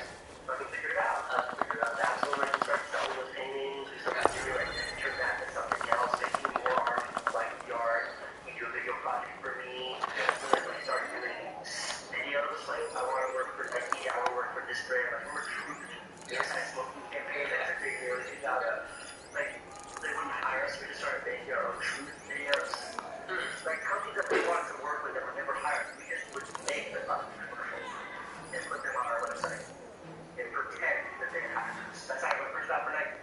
The Nike video is fantastic. But the Nike video you're talking about happened 10 years later. No! So you make a big, I won't put it in the Nike video. And the first Nike video on into the camp. I like to take that video. We're doing a little meetup in the East Village. We're doing a video for that meetup. So I'm like, fuck yeah, I'll take that. Figure out what's going on here. I'm not to find Rivers and It was at a bike store. Go. They were doing like an event. And I made them this like 5-minute Nike video, and they played it there. And like, believe me, from that moment forward, when people were like, "What do you do for a living?" I was like, "I make Nike commercials." So you become commercially successful. In my head, in reality, I had made one $5,000 Nike video. Was it scratching the creative itch? Like, it's not filmmaking, but it is. Yeah, I mean, the idea that someone would pay me to do anything with a camera is so. I mean, mind-boggling. Yeah, like someone's gonna write you a check to tell a joke. Like that is. Yeah. When your whole life, you're like, no, I will literally pay to do. Like I used to drive around to deliver VHS tapes of my videos so people would watch them. Yeah. So yeah, I was like, it was amazing, and like that just picked up momentum. Like there was just one opportunity led to another, and there were ups and downs. At times, Dan and I would get like. Remember, we got a Microsoft job when they were trying to compete with YouTube. Yeah. And it was $200,000, maybe it was $100,000, but it was something outrageous. And we knocked it out of the park. And it was like a home run. They threw on like the Microsoft version of YouTube at the time, so we saw it.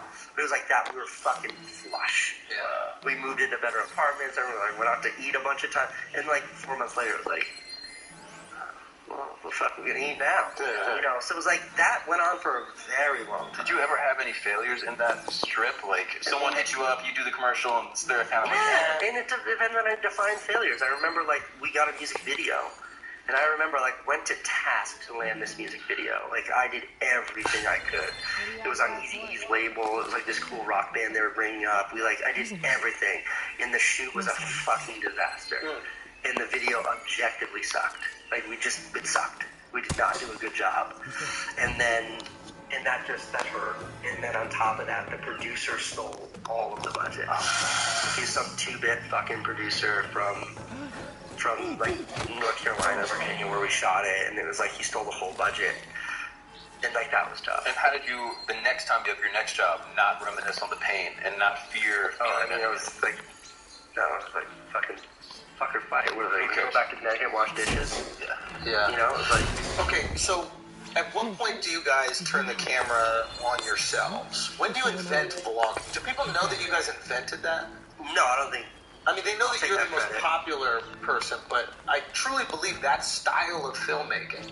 Yeah, what was interesting is like, so our HBO show, which was kind of like the first really like cataclysmic break for us. That was the first like truly life-changing. And how the HBO show came together is we'd met a bunch of people. One of the people was this super cool guy. You know Nantucket Nectar's The Juice? Yeah. You know, it's like commenting about the Juice guys. Well, a different guy, not the Tom in our career earlier. This guy named Tom Scott, another just incredible human being, and just sold that company for a lot of money.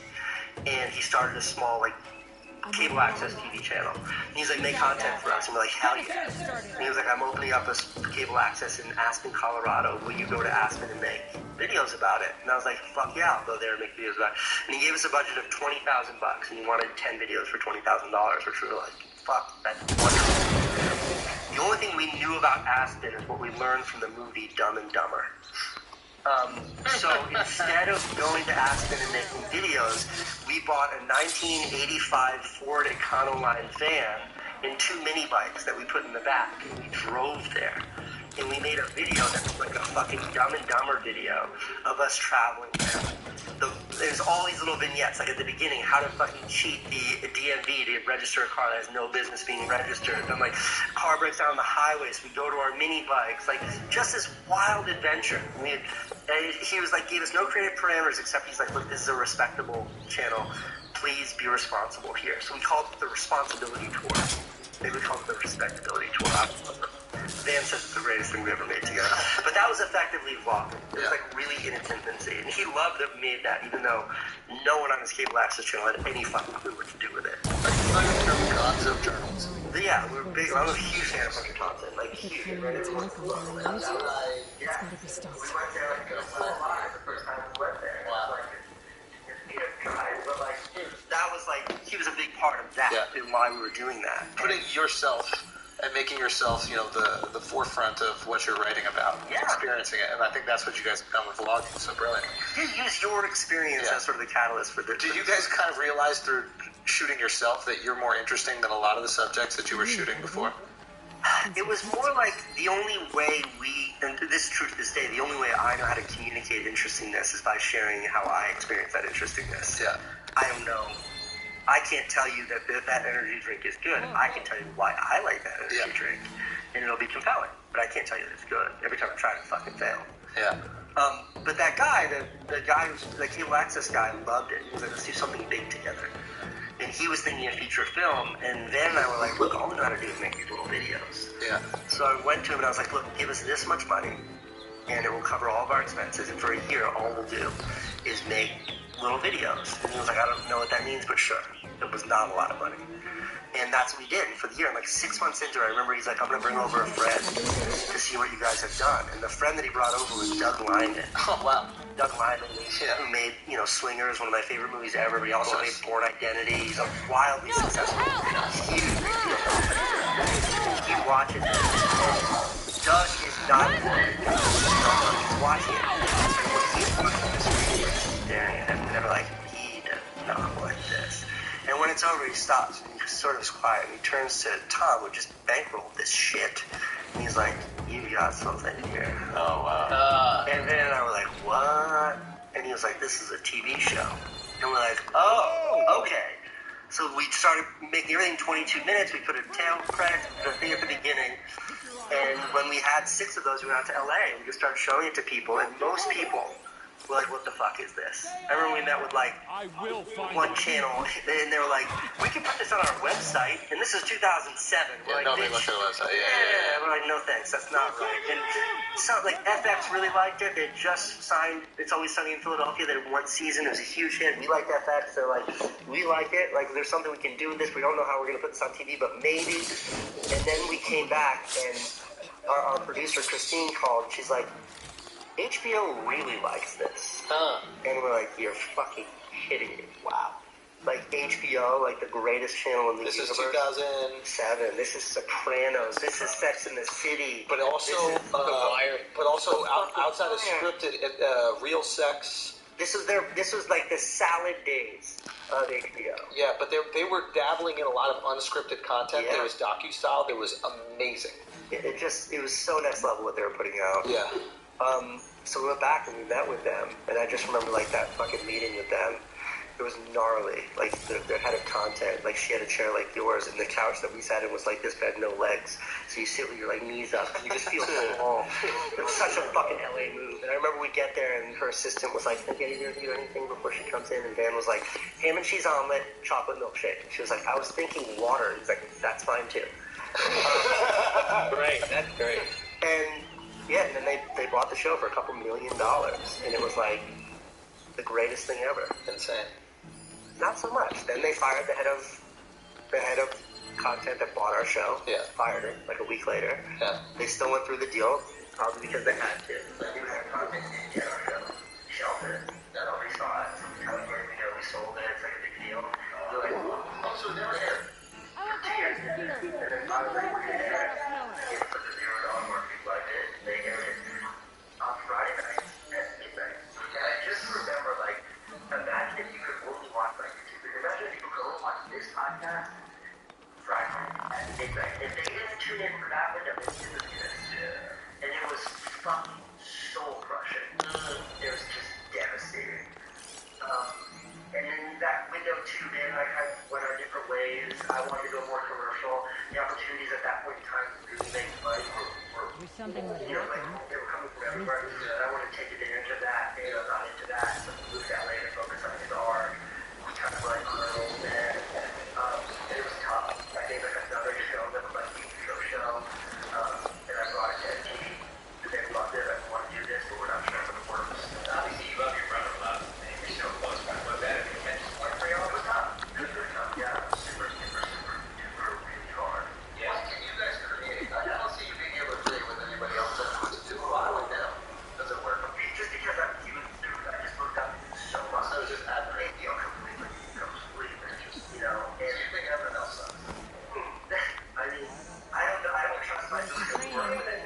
recognize talent everywhere. But Dan was just sort of a genius that very easy to follow. Yeah. But it got to the point where it's like, you know, we're in our 30s, we're still young. Right? Kids. Yeah. And like, it's fun being grown and young. Like, it's cool. And Dan, for what it's worth, like, when we came back together, got really close again, was when he had a kid.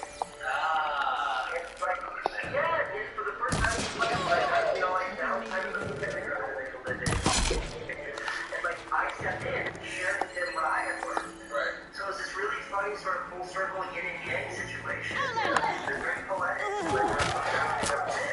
was definitely challenging. I brought the show to MTV. They fucking loved it, but they're like, we don't know how this works on TV. And out of that frustration, yeah, this was like, fuck that. I went on YouTube. And like a year later, my YouTube channel was doing more views in any one 24-hour period than like every fucking Viacom property that was out. Wow. Have New Yorkers shared with you how we feel you represented the city? Do you feel like New Yorkers, you kind of feel like ours? I know this is an odd thing to say, but you kind of feel like ours. I appreciate that. Not that we own you, but that's our guy. There's a great moment in a Spider-Man movie that I love. I don't know which one it is. And it's when Spider-Man is on the subway and he's trying to stop the subway from going off of like this, you know, fake subway track into the water. And he's shooting these like ropes out and he's basically like, or webs or whatever, like he's trying to stop the train and he's about to like fall off. And I forget the Doc or something like that is trying to like take off his mask. And all these New Yorkers in the subway step to him because they're like, no, that's our guy. You know what I mean? Yeah, I think that, like, when you were on your daily vlog grind, even now, the videos that you put up, I just feel like you represented the magic of the city so well. And it is fucking magical. And I think that people don't really understand that, like, your community is who you choose it to be. Whether if it's Marlon, the guy who's at the, you know, delivering your packages, or the guy that you meet at the fucking diner. I get to see my father, who I admire more than anything in the world. You're doing a community for nothing.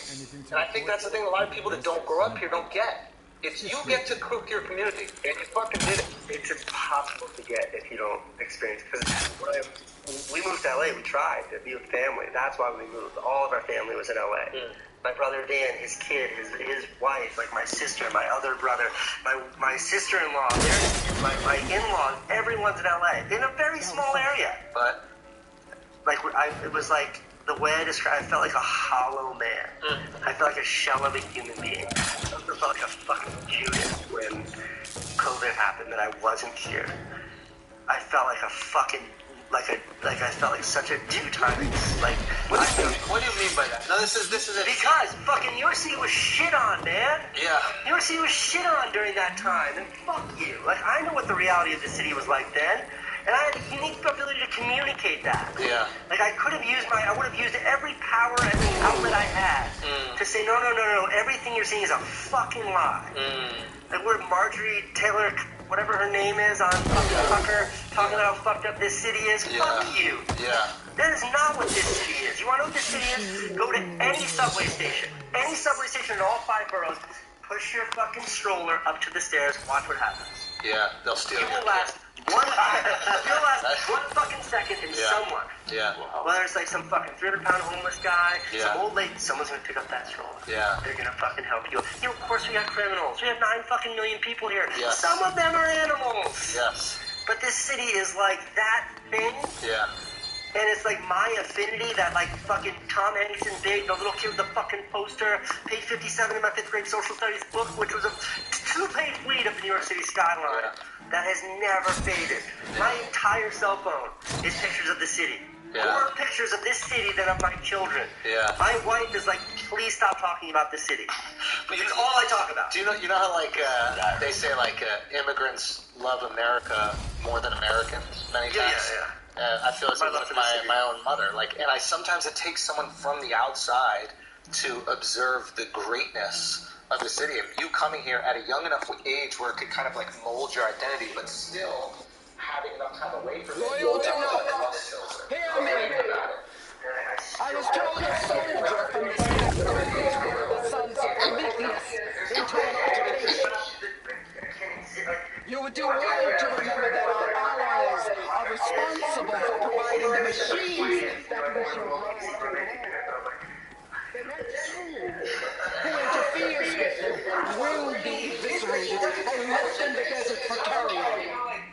being a fucking role model.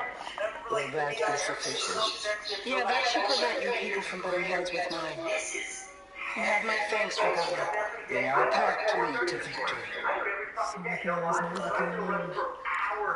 His sons of Prometheus gave her the ability to override machines. One end of the Brooklyn Bridge to the other without seeing a single person. You know how hard that is? You know how fucking hard that is? How you done it? Yes! I did it 3 times this winter. That morning was the bomb cyclone where it's 20 below zero. That morning about halfway outside. I fucking ready to 10 miles. There's no rest on the bridge that morning. In the snow, in the pouring rain, like, I fucking love it. I left this morning, 13 miles this morning at 4:30 in the morning. This city is and I want to go directly to my name. And it doesn't fit. Like, we moved back here last September, and I was riding my skateboard around, and it was just like, I was like barely holding it together, and like, not one person, but like, the 4th person that yelled out, the king of New York, and they were like, the cheers were I was just like, oh, my sunglasses just trying to hide, and like, I couldn't hold it together, man. It is like a woman, a partner, something you've wanted your whole life, and then you just fucking get it. It's better than you imagine. Yeah. Like, there's no word, there's no video I can make that shows you how good this city is. Like, it's not my horse, it's not my anything that I uniquely have, like, everything I have to do for the city. Everything. I had nothing when I came here. Fucking nothing. All I had was $1,200 in debt. Or $100 in debt to my brother's girlfriend for that fucking That's all I have when I came here. Nothing. Everything I have, including my fucked up car, is because of this city. What do you think is the most misunderstood thing about it? Especially for the people that... I think it's the people. Yeah. You know, it's like Los Angeles is a sunny place for shady people. And I think New York City is like, people are fucking harsh on the outside and they're so good on the inside. And personally, I think there's honesty and that trust. Like, yeah, New Yorkers will fucking stab you in the face, but they'll do it while making talk about that.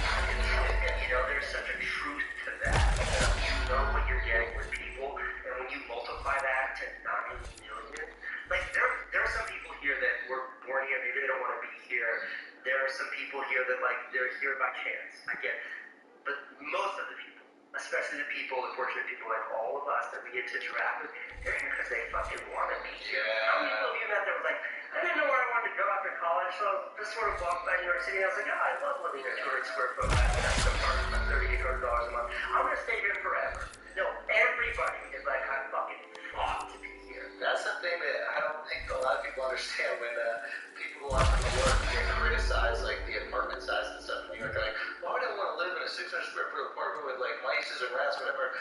And it's like, that's how dope this city is. You're willing to live with rats and cockroaches in a tiny apartment that doesn't have an oven because of what's around it. Unintended contribution, like my apartment was so shitty, the one with the taco, that I would just sit on my stoop. I had no leave in the city. I knew one person, my brother Van. He had a girl, I couldn't spend all the time. I'd sit on the stoop. Guys found me, sit on the stoop. People walk by, they say hi, you make friends. Yeah. If I had a nice apartment with a TV, I would have been on the stoop. No, the way I describe it, the way when I visualize it is it's like one of those fucking medieval towns or like cities or buildings with like the tallest fence with a moat with alligators. And if you want to get into that city, you swim across that moat, the fucking crocodiles, terrible warriors, giant pineapples, there's arrows being shot at you. You're fucking fucked up. You gotta leave everything you got just get to the top of that fence. You fucking fall over on the other side. You stand up and you're like beat up, covered in blood, bloody. You're stripped naked. You got nothing. You're on the inside. I should keep an eye out for one of these motherfuckers. Stop them from starting trouble. I need to find out more about these sons of Prometheus. Stop them from helping the rebels slay their people. Every garbage person, like fucking everyone. Every cop, every person you meet is a part of that. Fucking Marlon the delivery guy, everyone. It's incredible. Like the subway's safe, you know? They're working on it. They are. You know, everyone wants to show me NYPD. It's like, do you not realize that the only thing standing between us and fucking anarchy is the New York City Police Department? Yes, they need to be better. Yeah. With criminal justice, policing, you need to work at that to make it better. Without them, this is just anarchy. Yeah. But, no, like, is, the city to me just, I don't ever remember feeling this good. Really? Yeah. Because Bloomberg had it cleaner, safer. Yeah. But every cool place we know was chased out of the place by a fucking chase face. Yeah. Everyone. But then COVID fluffed that up good. Yeah. And now it's a little bit nasty. Yeah. But all of the places, all of the way to reach. We're used to nasty. That's the thing. Like, that's not shocking to people who've been here. Oh, but not that years. Which Times Square was like senior? Yeah, like back in the day, like people were just like, oh yeah, Times Square was shitty, there was crime, but this neighborhood was run down, like you missed that grittiness. Yeah. I don't think people realize like how detached New Yorkers are from Times Square. Yeah. It's really not a place that we go to. So like when people go, Times Square isn't what it used to be. It's like in the 70s. Like yeah, I spent more time in Cleveland than I did in Times Square. Yeah. Times Square, you love how everyone wants to love things, put M&M's there, like we don't give a fuck. Yeah, it's like when Houston Street first started dating, that's when we're like, whoa, what's inside? We're like the Lower East Side. Let's see what we can find around here. A little bit more like yuppie and like big high rises and stuff, and I think that's where there's all the pushback. But another thing I learned, man, I grew up in the East Village, and I saw my neighborhood turn over so much, and that was my expectation of New York. Yeah, it was turnover. So I don't get angry when I see neighborhoods change, because I was constantly used to change. Like I saw my neighborhood go from like drug haven to Japanese restaurants.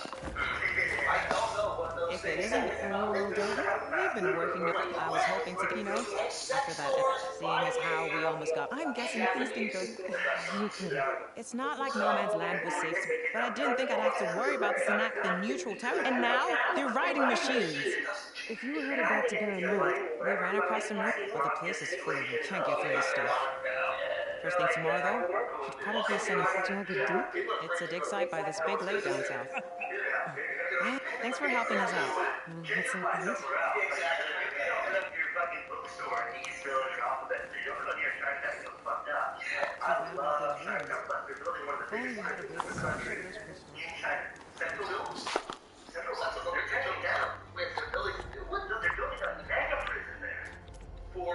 They're fucking getting rid of prisoners. For like a holding situation. Yeah. They're trying to get rid of or at least marginalize writers. And to do that, they're building new fucking, it's not a prison, like a jail in all 5 boroughs, mega complexes. So you get rid of what you're getting is 3 blocks from here. Which is fine by me. I'd rather if it wasn't, but I get it. The only thing that bothers me is that during this 5 years of construction, it's fucking up all my restaurants, man. Not trying center had to go out of business. Not trying once that put hang on by his bread. The poor guy. Yeah, they're thinking about building a halfway house. This is kind of an interesting thing that's happening in Soho. I saw that. This is so funny. So in Soho, there's a guy who wants to sell his building, and he owns a building in like Prime Soho. Okay, and he wants way over the asking price, and nobody's willing to pay for it. So he's essentially holding his neighbors hostage by threatening to sell his whole building to the city, where they will then build a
I don't think I would have appreciated New York as much as I do now. Dude, when we were during the pandemic for 4 months, we moved down to Miami.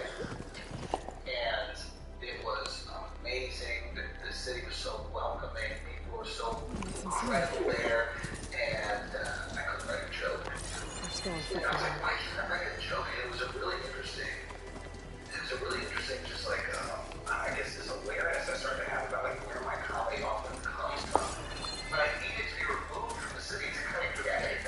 Yeah. So like coming back into it, starting like, Let's see what we can find around here. upset over something that I didn't think I needed to be upset about. I immediately my brain starts turning like, oh, there's the material, there it is. What can I attack? I know that bother people. I love my name. They fucking welcomed us with open arms. It was incredible. I don't regret going down at all.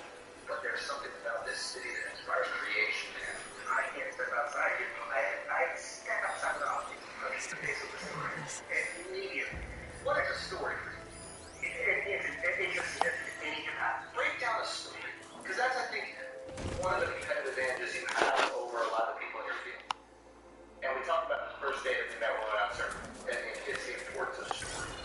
And understanding the difference between just an adventure and a story. Yeah, so look, there are rules in the universe, and like a story is 3 acts, the beginning, the middle, and the end. You can apply that to anything.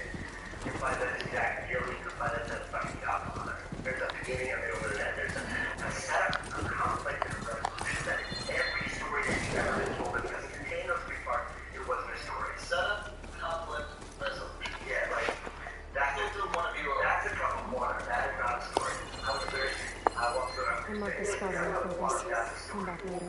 Setup, conflict, resolution. There's just 3 acts. And so with me, with every movie I make, I try to make sure that that's there. And it's not always as deliberate. Like, I'm not conscious about it. I don't know if that's like the first act. That's what it's just something much more natural. In the same way that you talk about a cup of water, it's like, once you start thinking like that, it's also like when I see my wife after like a 4 glass of wine, she's telling a funny story about something that happened. As she's telling the story, I'm like, emphasis on the set. The storyteller in me can't turn it off. Because I know what a good story is. Yeah. And the story and that's what it's not that I live an interesting life, it's just like I can tell it. Well, basically, I think for me personally, it's when you're in the audience, you know, I know when I'm watching a movie, and I feel like I'm part of it, then I'm the most excited to keep going. So the chat GPT video, which is the last one I uploaded, not one of my best videos at all, just an application video. The whole point of me reading the script that chat GPT gave me on a piece of paper, which costs us an extra day because I didn't know what printer I could get, is for you to show the audience you're holding a piece of paper, which is a constant reminder to the viewer.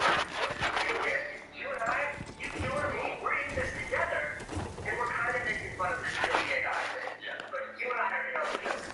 You're not outside of just. You're watching a movie, if you're doing a story, you don't get.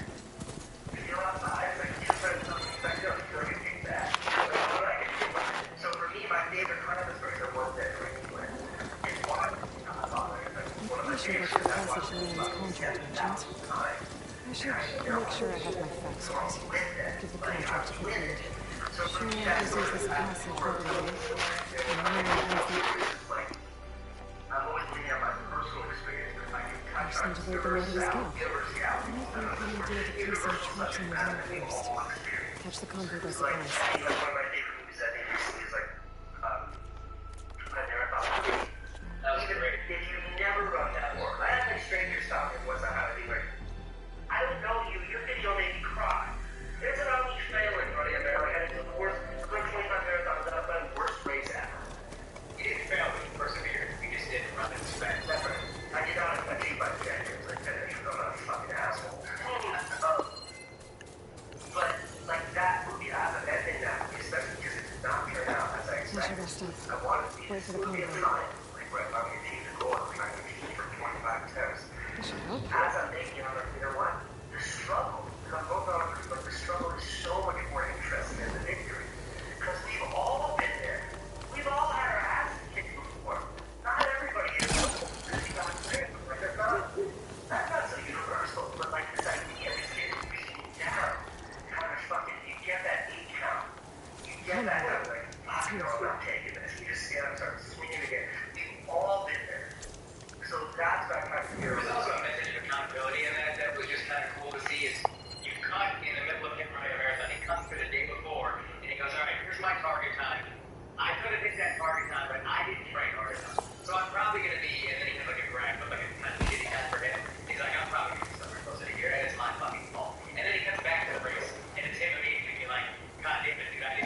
fun.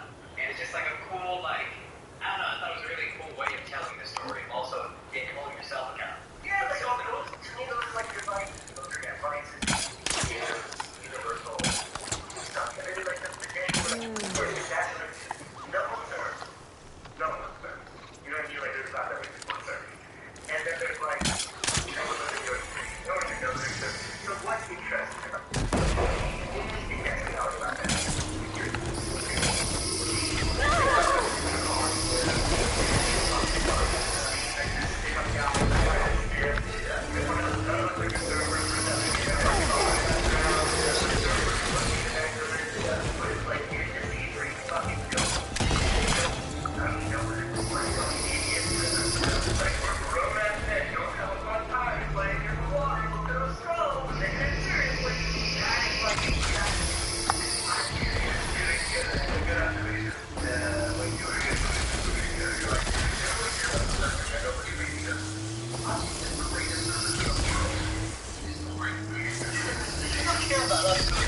It's the story around it. Yeah, it's that chemistry. It's that fun. It's why, like, nobody cares about me going to get a smoothie. But that was like, that happened to probably 200 of my 800 vlogs. I do that every morning. But it's like seeing that that's my thing every day. Seeing that I have a little relationship with the girls that make it, the owner of the place, and like, they eventually put my fucking face up on the wall. Juice bread. My friend that sold my face is still up. All I got for that was a fucking hot sauce. They got it collect. Equity. I love your video with the drone and like you have to get it back. That's like one of my favorite videos I've ever made. That's just stupid. It was the most inconsequential nothingness, but like we've all been obsessed about something that is meaningless to everyone else. Yeah. No one gives a shit. But if you care, then you can communicate that. That's exciting. Like that's fun. That's fucking great. And like, for me, New York City is that everywhere I go. Like one of my favorite videos I made this year is about, it's called like New York City Insanity. It's some generic title like that. But just me hanging around the city doing nothing. And like I like that kid who takes the city bikes off of jumps. Yeah, City Bike Boy. Yeah, he's a G, by the way. And, but like other shit happens. My favorite scene in that is when he's Get away from me. jump a garbage can. And this woman, the city does this thing where they give people who don't have access to jobs. They give them jobs, changing garbage bags and things like that. One of those nonprofits, this woman comes over, she's this old lady, and the garbage can in the middle of the fucking street with a jump in front of it, and she goes up to it and she starts changing movement. And I'm like, man, I was like, no, we're filming. She's like, what are you doing? Oh, damn. I step back. She's like, all right. She steps back and he fucking launches the bike. She's like, oh! Get him to do it again! Get him to do it again! It wasn't bad because she's trying to do her job. Yeah. She wasn't pissed off because she's like a tough, she had dealt a tough hand. Yeah. And we're goofing up. She was just psyched. Yeah. She was fucking, and I was like, that's the movie. Like, that energy is the movie. Like, the end of that video, there's a thing where he's in the East Village and he's jumping the bike and he's like going up the wall and smashing off of the bars of someone's fucking bedroom window. And doing a wall ride. And he does that, and all of a sudden the window comes flying open, and the girl goes, what the fuck was that? And he does it again, she goes, this is awesome! She comes out to watch it. And it's just like, my God. Like, I'm editing that video, and I'm like, fucking applauding the whole time. He's like, I want to do a bigger jump. And I was like, what do you need? He's like, I need wood. And I was like, where do we get wood? And he's like, maybe a scaffolding. We find guys who do scaffolding. And I was like, can we borrow? But they're like, you're a YouTuber. And I was like, yeah. I was like, can I borrow something? We'll set it up for you. Fucking construction workers hired to put up scaffolding. They're in the middle of 4th Street building ramps for us. Yeah. We broke one. They were psyched. Yeah. Like that thing, like that for me is like, when I say a story punches me in the face, it's like that woman trying to change a garbage bag. I see that and I'm like, the world needs to know about you. Yeah. You're the Spike Lee of YouTube, bro. Yeah. I'll take that. The love that you get in New York, bro. I fucking just, this city, it is my muse on a level that's like I fall asleep thinking about this. Like the apartment we live in right now, all I remember about it when we went and looked at the apartment was the view. Yeah. And I remember we moved in and I was like, Candace, this place is really nice. And she's like, you looked at it 3 times. And all I did when we looked at the apartment, straight to the window, like facing the glass. And I'm like, honey, come to this window. If you push your face against the glass like that, deep breath, close your left eye, you can see the Empire State Building. Like that, no joke. Are you ever a victim of your own success in the city? Because so much of the beauty of your movies is the authenticity. But when people are around you, because you're so successful, so famous now, it might be difficult to be authentic. I mean, New Yorkers are so, like, there's this video going around today of, what's his name with the... Dick? Yeah. Big Dick? Come on, the comedian that's had it. Oh, yeah. Yeah. And he was at the Knicks game. Yeah. And he, like, kind of flips out and, like, hits some But guy. that dude was a pain in the ass to him. No, He was harassing. that's what I'm saying. Stop, yeah. That happens so seldom. Yeah. In this city, most people... New Yorkers are good about that. The reason why you know it's a New Yorker, you know it's a tourist comes running up, it's like, can I get a selfie? Joshua, come here, because he said it's fine, Joshua. Sorry to interrupt. Joshua! And, like, that's a tourist. A New Yorker goes, New Yorker's like, I fuck with your content. Yeah. And then they take off. They want nothing from you. Yeah. And, like, I love that. I was watching a pod you did right before you moved back here, and you said the second time I do New York, I know how to do it and not be so, I think it was like consumed by the work. Have you been able to do New York in a quote-unquote better way the second time? Yeah. I'm better at doing New York. I'm not as good at working, and I struggle with that. What do you mean? I mean, like, for me, it's like if you're a ditch digger, I've been a ditch digger. If you're a ditch digger, you start digging a ditch, throw the shovel down, go get lunch, go to sleep, go to fucking Hawaii, come back a week later, ditch is right where you left it, take the shovel out and go back. But for me, making videos is more like Sisyphus pushing that fucking stone up the hill, where it's like, the minute I stop pushing, it rolls down my back to the bottom. If I go away and come back, I'm at the bottom of the hill. And every time, it's like starting, but it's very hard to find that momentum. So if it's every day I gotta post a video, I can ride that wave. Like, till I'm fucking dead, I will ride that wave. You can't just pop in every few weeks and make something. And that was the strain the first time, right? That's why you had to leave New York. Yeah, it's kind of a compulsivity that is like, can be supplemented. It can be harnessed in a really positive way, but turning it on and off is so fucking hard for me. So what do you do? Well, luckily, like, I don't have, I'm very fortunate not to have the financial burden. Yes. Suggestion. Do you just work on longer projects? So you always have something to work on? Can't do long projects either. Really? Don't have the attention span. Interesting. None. And I don't like it. The instant gratification of YouTube, that's not just making a video in a day or two or in a week. Yeah. But then releasing it to an audience, and then within seconds. Yeah. Feeling that. Knowing that people are viewing it, and they get to see them talking about it. That's why stand-up's like stand-up. It's all a joke. Yeah. And, like, that feeling that gives me, I've worked on long projects. I've made shows that take a year plus. I've made movies that took years and years and years. Like, no, this is what I love, but that on and off switch, I underestimated how challenging it would be. And it's what, like, we were talking about earlier, like, now these things that I want to do, but it requires me hiring people. Yeah. I have somebody work with immediately my focus is on management, getting the most out of our professional relationship, and, like, I'm not yeah. So, like, sitting in my office alone, that's why I don't do meetings, that's why I don't do phone calls, that's why I'm really off to do this podcast. Like, it doesn't, I know. Like, oh, get something done in the morning, take a quick break, come back and later. The day's gone, the most likely the week's gone. Yeah. And so finding that balance has been challenging, but I think, like, I'm getting much better. Yeah, because if the options are I do a vlog every day, it puts a strain on my marriage, or I don't really know how to work, it's an important balance to find, I would assume, because clearly... It's existential. Yeah. I'm also just so good at fucking off, because I can be so busy and do nothing. I made a plywood computer. It took me 3 weeks. There's no ROI on that. There's nothing. I just was like my laptop, and then I've got a monitor and my hard drive, and then there's my mouse. And it's like my whole table has all this shit on it. I was like, what I want is like a unit that's self-contained. I started drawing it up, and I was like, I'll have this done by dinner. 3 weeks later. Just like that. It's amazing. You should see my plywood computer. It's got a fucking handle on it, like a boombox. 3 weeks.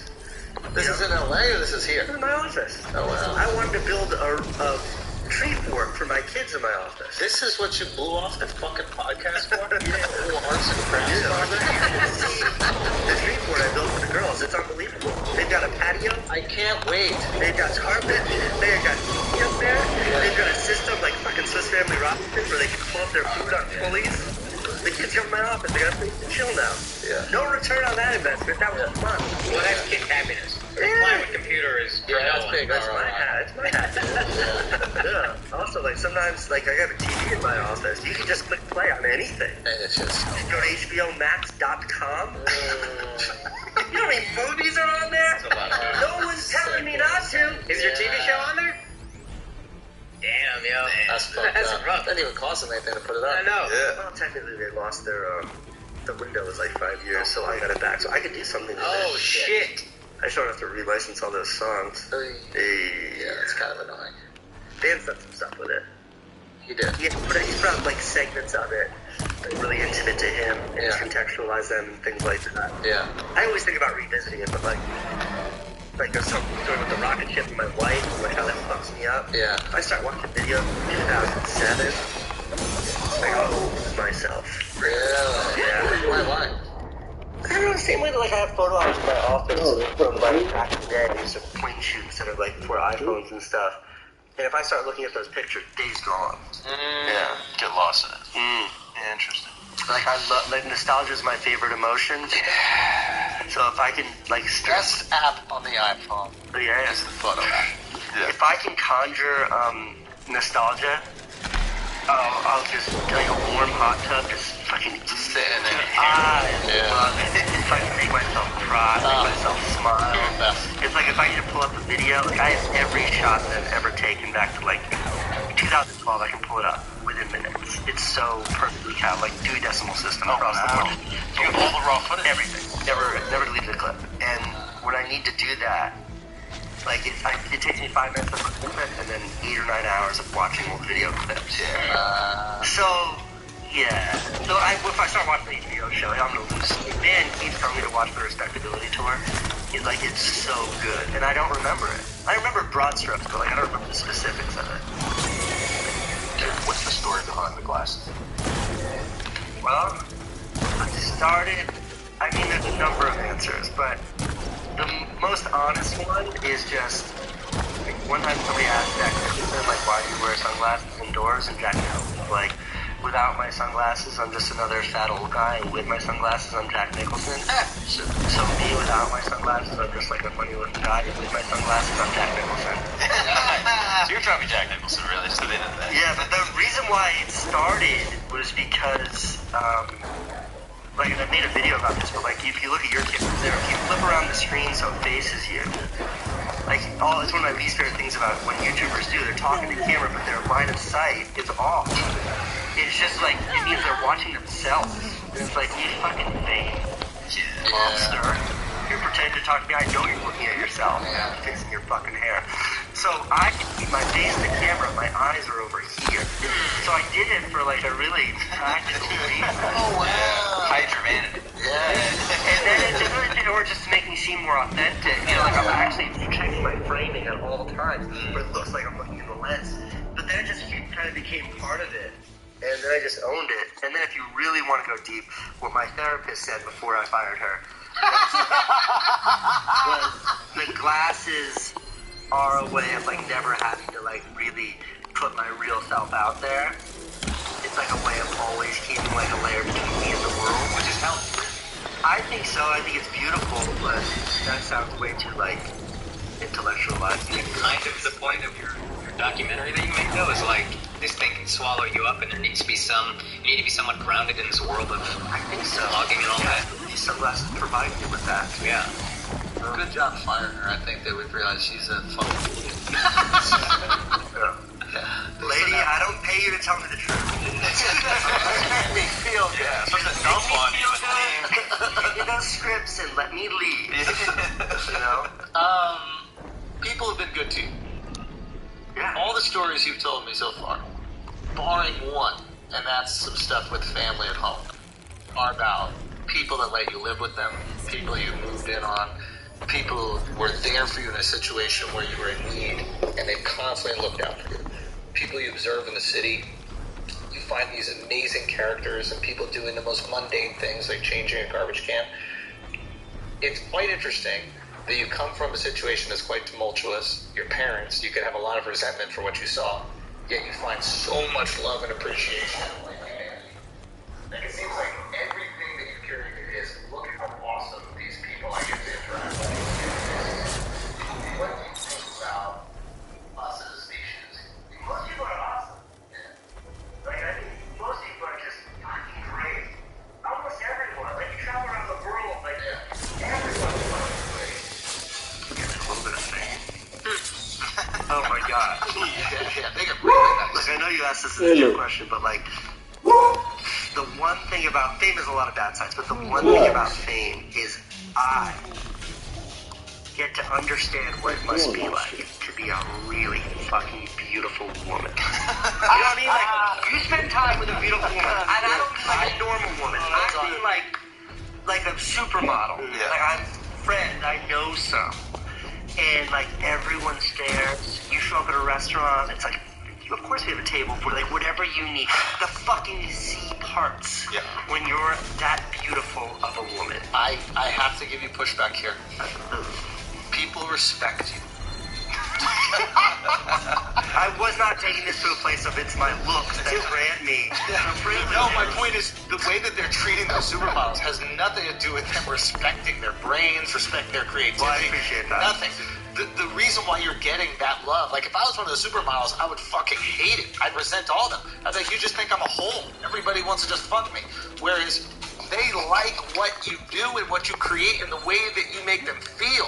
That's why you're getting that kindness. That's why you're getting that warmth. They're giving it back to you. You made them feel that way. Well, I appreciate that. And I was going to just fucking put an asterisk at the end of the supermodel thing, which is like, I understand there's a lot of negativity to that. Like, I think Brooke Shields, maybe some famous, beautiful, who's now old, wrote a whole book. I was just reading the synopsis in the New York Times about how hard it was to be young and beautiful because that's all you're ever judged for. Yeah, she was also This is an experience I know nothing about. It was, yeah.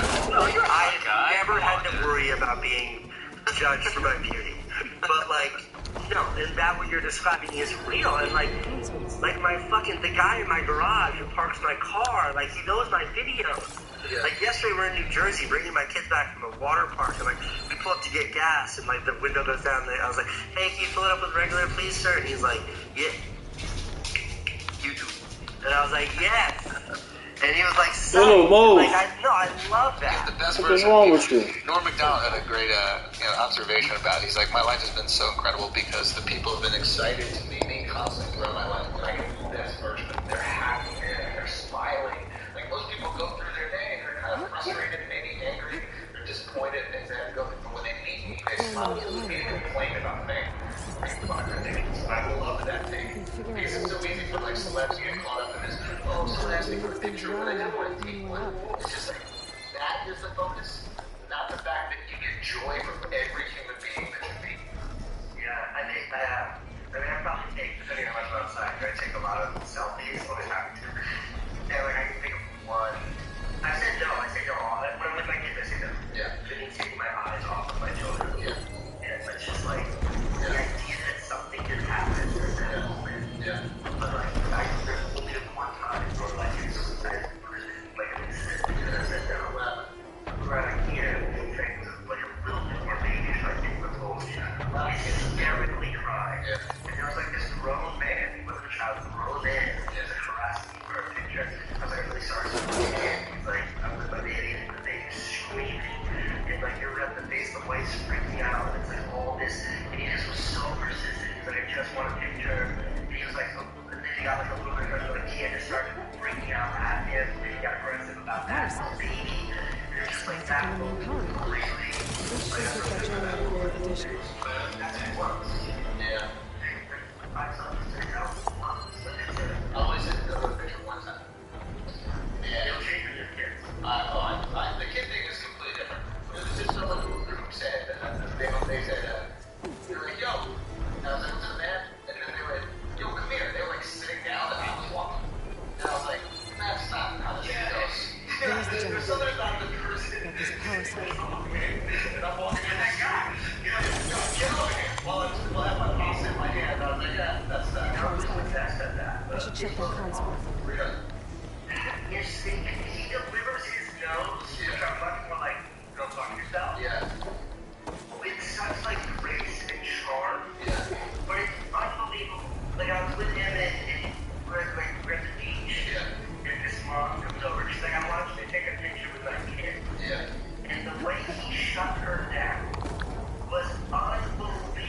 thing Right, does. I promise you, she left me like, even hysterical. Let me tell you the story. Oh, really? But it was so well done, and he is so crass about it. It's much younger, male, and funny. I call it adults. Yeah. It's harder with adults because there's so much respect and he's like, look, he's just like, yeah. But like, he is so good and so well done. Motor function impaired. No, remember when he went away, the kid came back, and they were here talking about it. They're like, yeah, shut the kid. He's like, God, it's just good enough. Yeah, sure, yeah, I think that just feels like such a normal thing. And I would literally never say it. I just know because the timing is, it's just, you stop.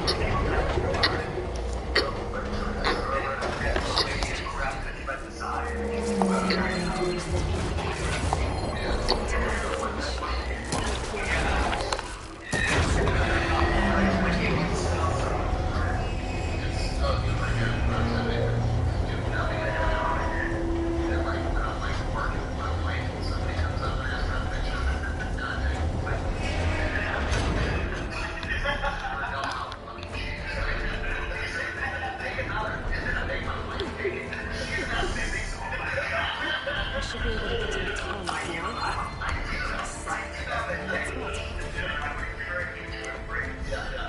I estimate that I've reclaimed years worth of my budget.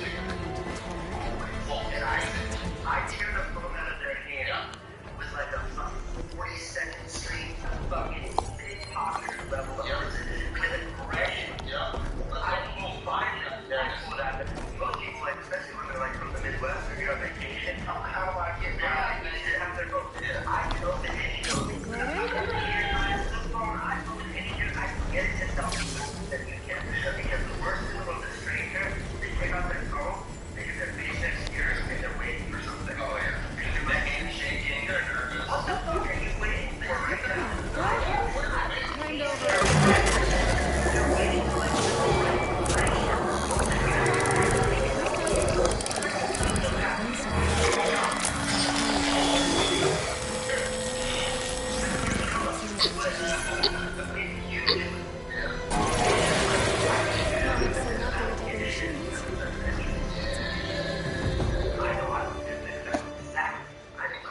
Hey.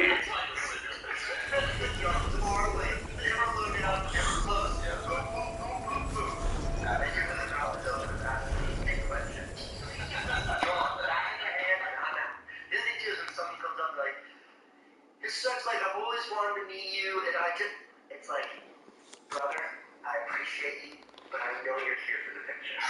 Oh. You know what I mean? Sometimes they're not. Not, like, in my trip, seldom. Sometimes. Yeah. We're talking, like, minuscule percentage points here. Most of the time, it's just what they want. Yeah. And I understand. It's like, I think it's very respectful. They want to be respectful and have a conversation, not make it a transaction. Yeah. But I want to get back to it. You want the transaction? Yeah, just because I'm efficiency. Yeah. Because I'm in the middle of something. Yes. So, and it's no big deal. I'm not trying to be insulting or anything. I respect them the same way. But it's just like, I'll be like, want a picture? And they're like, oh, I'd love one. I didn't know if I should. It's like, yeah. So it's like, if I can take that burden away from the awkwardness of this, that's very cool of you. Yeah, you just say it. Because you can tell they're a little shy. I remember I was at the airport with my wife, and she takes us Peloton classes. There was an instructor that she like loves, and then I was like, say something to her, and then my wife was like, hey, hi, and she's like kind of nervous, and the girl just goes, hi, which I guess that was a little awkward, and then my wife was like, I just want to let you know I really love taking your classes, and it's really nice to meet you. And then the girl goes, okay, and then I was like, yo, I've seen this guy, I get recognized sometimes, I've seen this guy get recognized thousands of times, always humility, magnanimity, or however you say it, same with you, and then when someone does that, you look at them forever, they're just like, yeah, you suck. Yeah, I'm not Peloton stop doing that. Hey, there you go, there you go. It goes like this. Those moments for those people, for someone that takes all that you're going to forget about it in a second. With respect, like, you do a lot.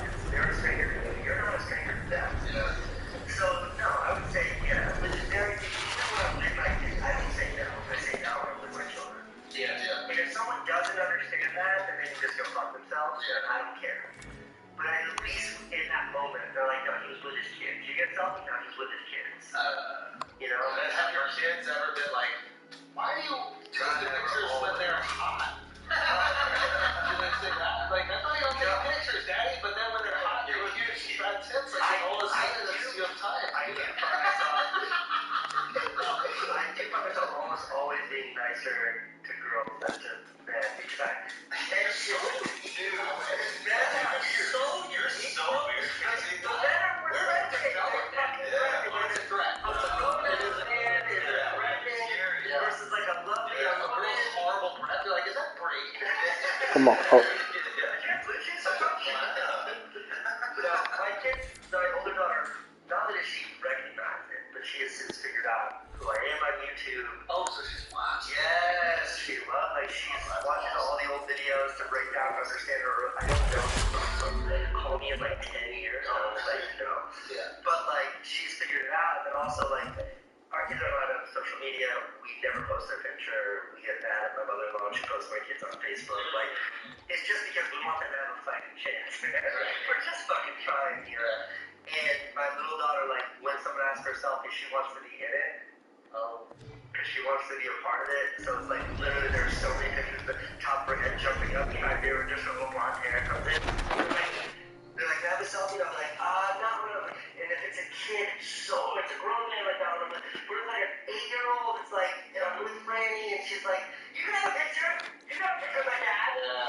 And they're like, come here. And then the kid comes over, like, a spot that pretty, like, sticks your face in it. And I'm like, push your head, like, put her hand in front of her face to take the picture. But it's like, for her, it's become normal. And I'm not out there manifesting adulthood for her. So at least I was that's a question. It's like, oh, what about when your mom shut down? Did she ask you to do it? Sometimes. She's not allowed to watch my videos and my mom is forced that too. It's just too much, man. It's just fucking weird that her show her videos like, see, you know, dead. Like, I know you think you can watch this video, but look what you watch. She doesn't need to. Yeah. She doesn't. My wife has plenty. He had children and he was trying to get into like an